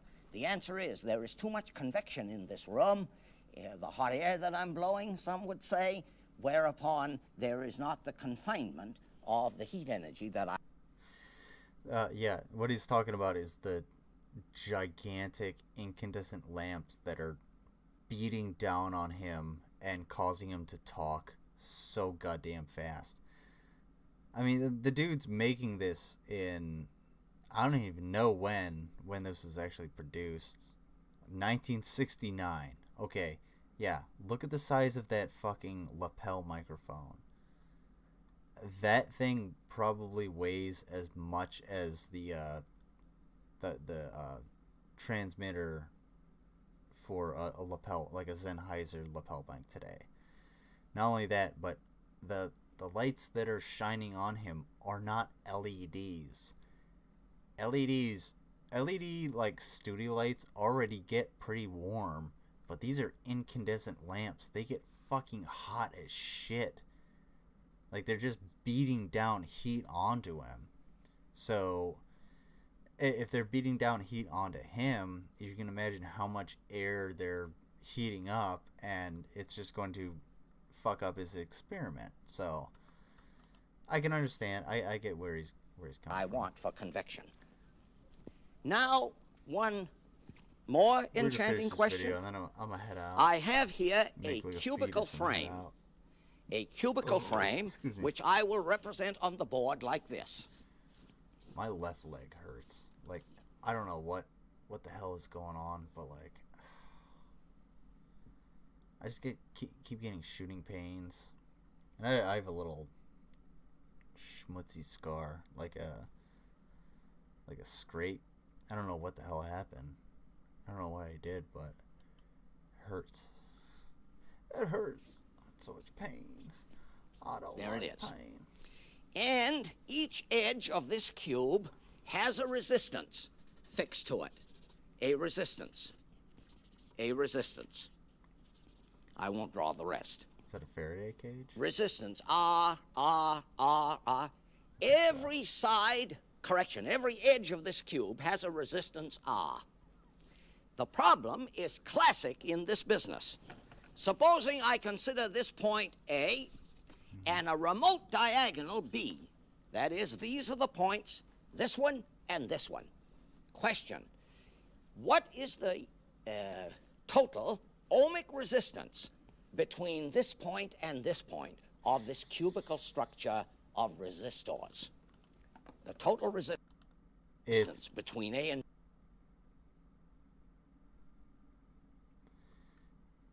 total resistance is either going to be like 0, 1, or like delta something. B. I'm taking a total guess. I'm going to give you the answer. The answer is that if R is the resistance at each place, then the total resistance between the extremities of the cubical diagonal turns out to be 5/6 of R. That is, if... Okay, there was no fucking way I was gonna get that. 5/6 of the resistance.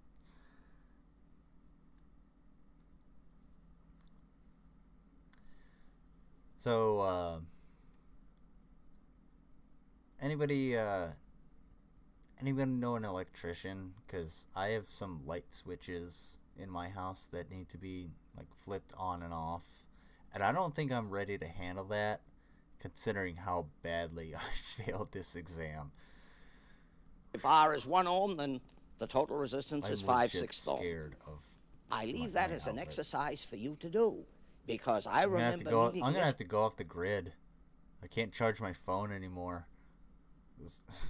When I was about 9 years old, and it took me 6 years to learn how to do it. See, 6 years. So what am I getting at? Do not be in a hurry to answer questions. Remember, the answer isn't important. It's how you think about them that's important. And I'll give you a further hint. It's not the destination, it's the journey. That's 100% true. Only one way to do it. There are 2 ways to do it. Indeed, there are 3 ways to do it. So you see how charitable I am. There are 3 possible solutions to the problem. Let's go further. Electromagnetic induction. Here I have a very strong Alnico magnet, and the gap between the poles is very tiny. You see a very tiny gap. Here I have an aluminum slab. I could spread that gap out. Because I got something aluminum, remember, is not magnetic. Oh, correction. Slightly magnetic. Now I'm going to drop this here in free space, as we say, and watch the rate at which it falls. Well, it falls like a freely falling body. Watch it. Incidentally, where did the sound come from? Answer, a vibrating system. Doing. So it fell under free fall. Now I'm going to let it fall in that gap. Watch it now. It's going to be slow. Watch this. I'm going to do it again. Notice how sluggish. He's using aluminum, and he can do the same thing with copper. I'm pretty sure he's going to say that. But if you take a copper pipe and you drop a magnet through that copper pipe, the magnet's going to move through real slow, a lot slower, because the magnet's like pulling on the atoms of the copper, and there's a little bit of resistance. Well, a normal piece of copper won't stick to a magnet. There's enough resistance among the atoms and the magnetic field of the magnet that it slows it down. And this can also be demonstrated if you have like a copper plate and a flat magnet, and you put the magnet on it and just let it slide down. It'll slide down real slowly, as opposed to something like completely non-magnetic, like plastic or wood or something like that. Something with the same amount of friction. Initially it falls. Why? Why? This is a conductor. It is moving in a magnetic field. The motion of a conductor in a magnetic field gives rise to a difference of potential. A difference of potential gives rise to a current. The current in the slab gives rise to a magnetic field, and magnetic fields interact with magnetic fields. Watch it. And that's Lenz's law again. So basically what he's saying is that there's two magnetic fields going on, basically because the atoms in this system being the piece of aluminum here, are charged enough to create a magnetic field or produce a magnetic field. I'm not exactly sure how this experiment is set up, but I think he said these were both magnets. Sorry, I'm getting a little sleepy. These were both magnets, so it creates an electrical potential of, I guess, resistance. So they resist each other. So supposing I did this now, this would. It's like moving past somebody in a small hallway, basically. So you guys have the potential to like just walk past each other, but you're like, whoa, this is the you're like, whoa, and you move slowly to watch each other, and then just go about your day. Like it's kind of the same thing. I don't know if that analogy makes any kind of sense, slab. but supposing I did it with a slab that is slotted. I hope don't you see the this. slots or slits or whatever you wish to call them. I'm gonna guess it's either gonna bounce up and down, or it's gonna like slide straight through. I will show you that it will fall now much more fast, much more rapidly. Yep. There it is. Yeah. And so we are coming to the close of another series. Because, okay. So what I was thinking is, like, if it's going to bounce up and down, the magnetic fields are going to, like, in those slots, they're going to, like, make it bounce up and then have to bounce back down. But you have to factor in gravity as well. So you're working with gravity plus a magnetic field pushing it down, and then the only thing resisting it is the magnetic field bouncing off those slots and pushing it back up, so it would fall much quicker. That would be true if that's how it actually works. This last one on electricity and magnetism, a massively enchanting field for your exploration.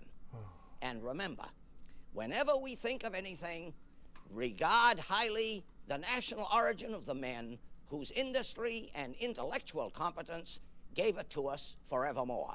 And I thank you for watching. Absolutely. It's all about science. Science and exploration, and this is the kind of attitude, this guy's attitude is how you should look at science. You should be so objective that you are willing to just present the facts.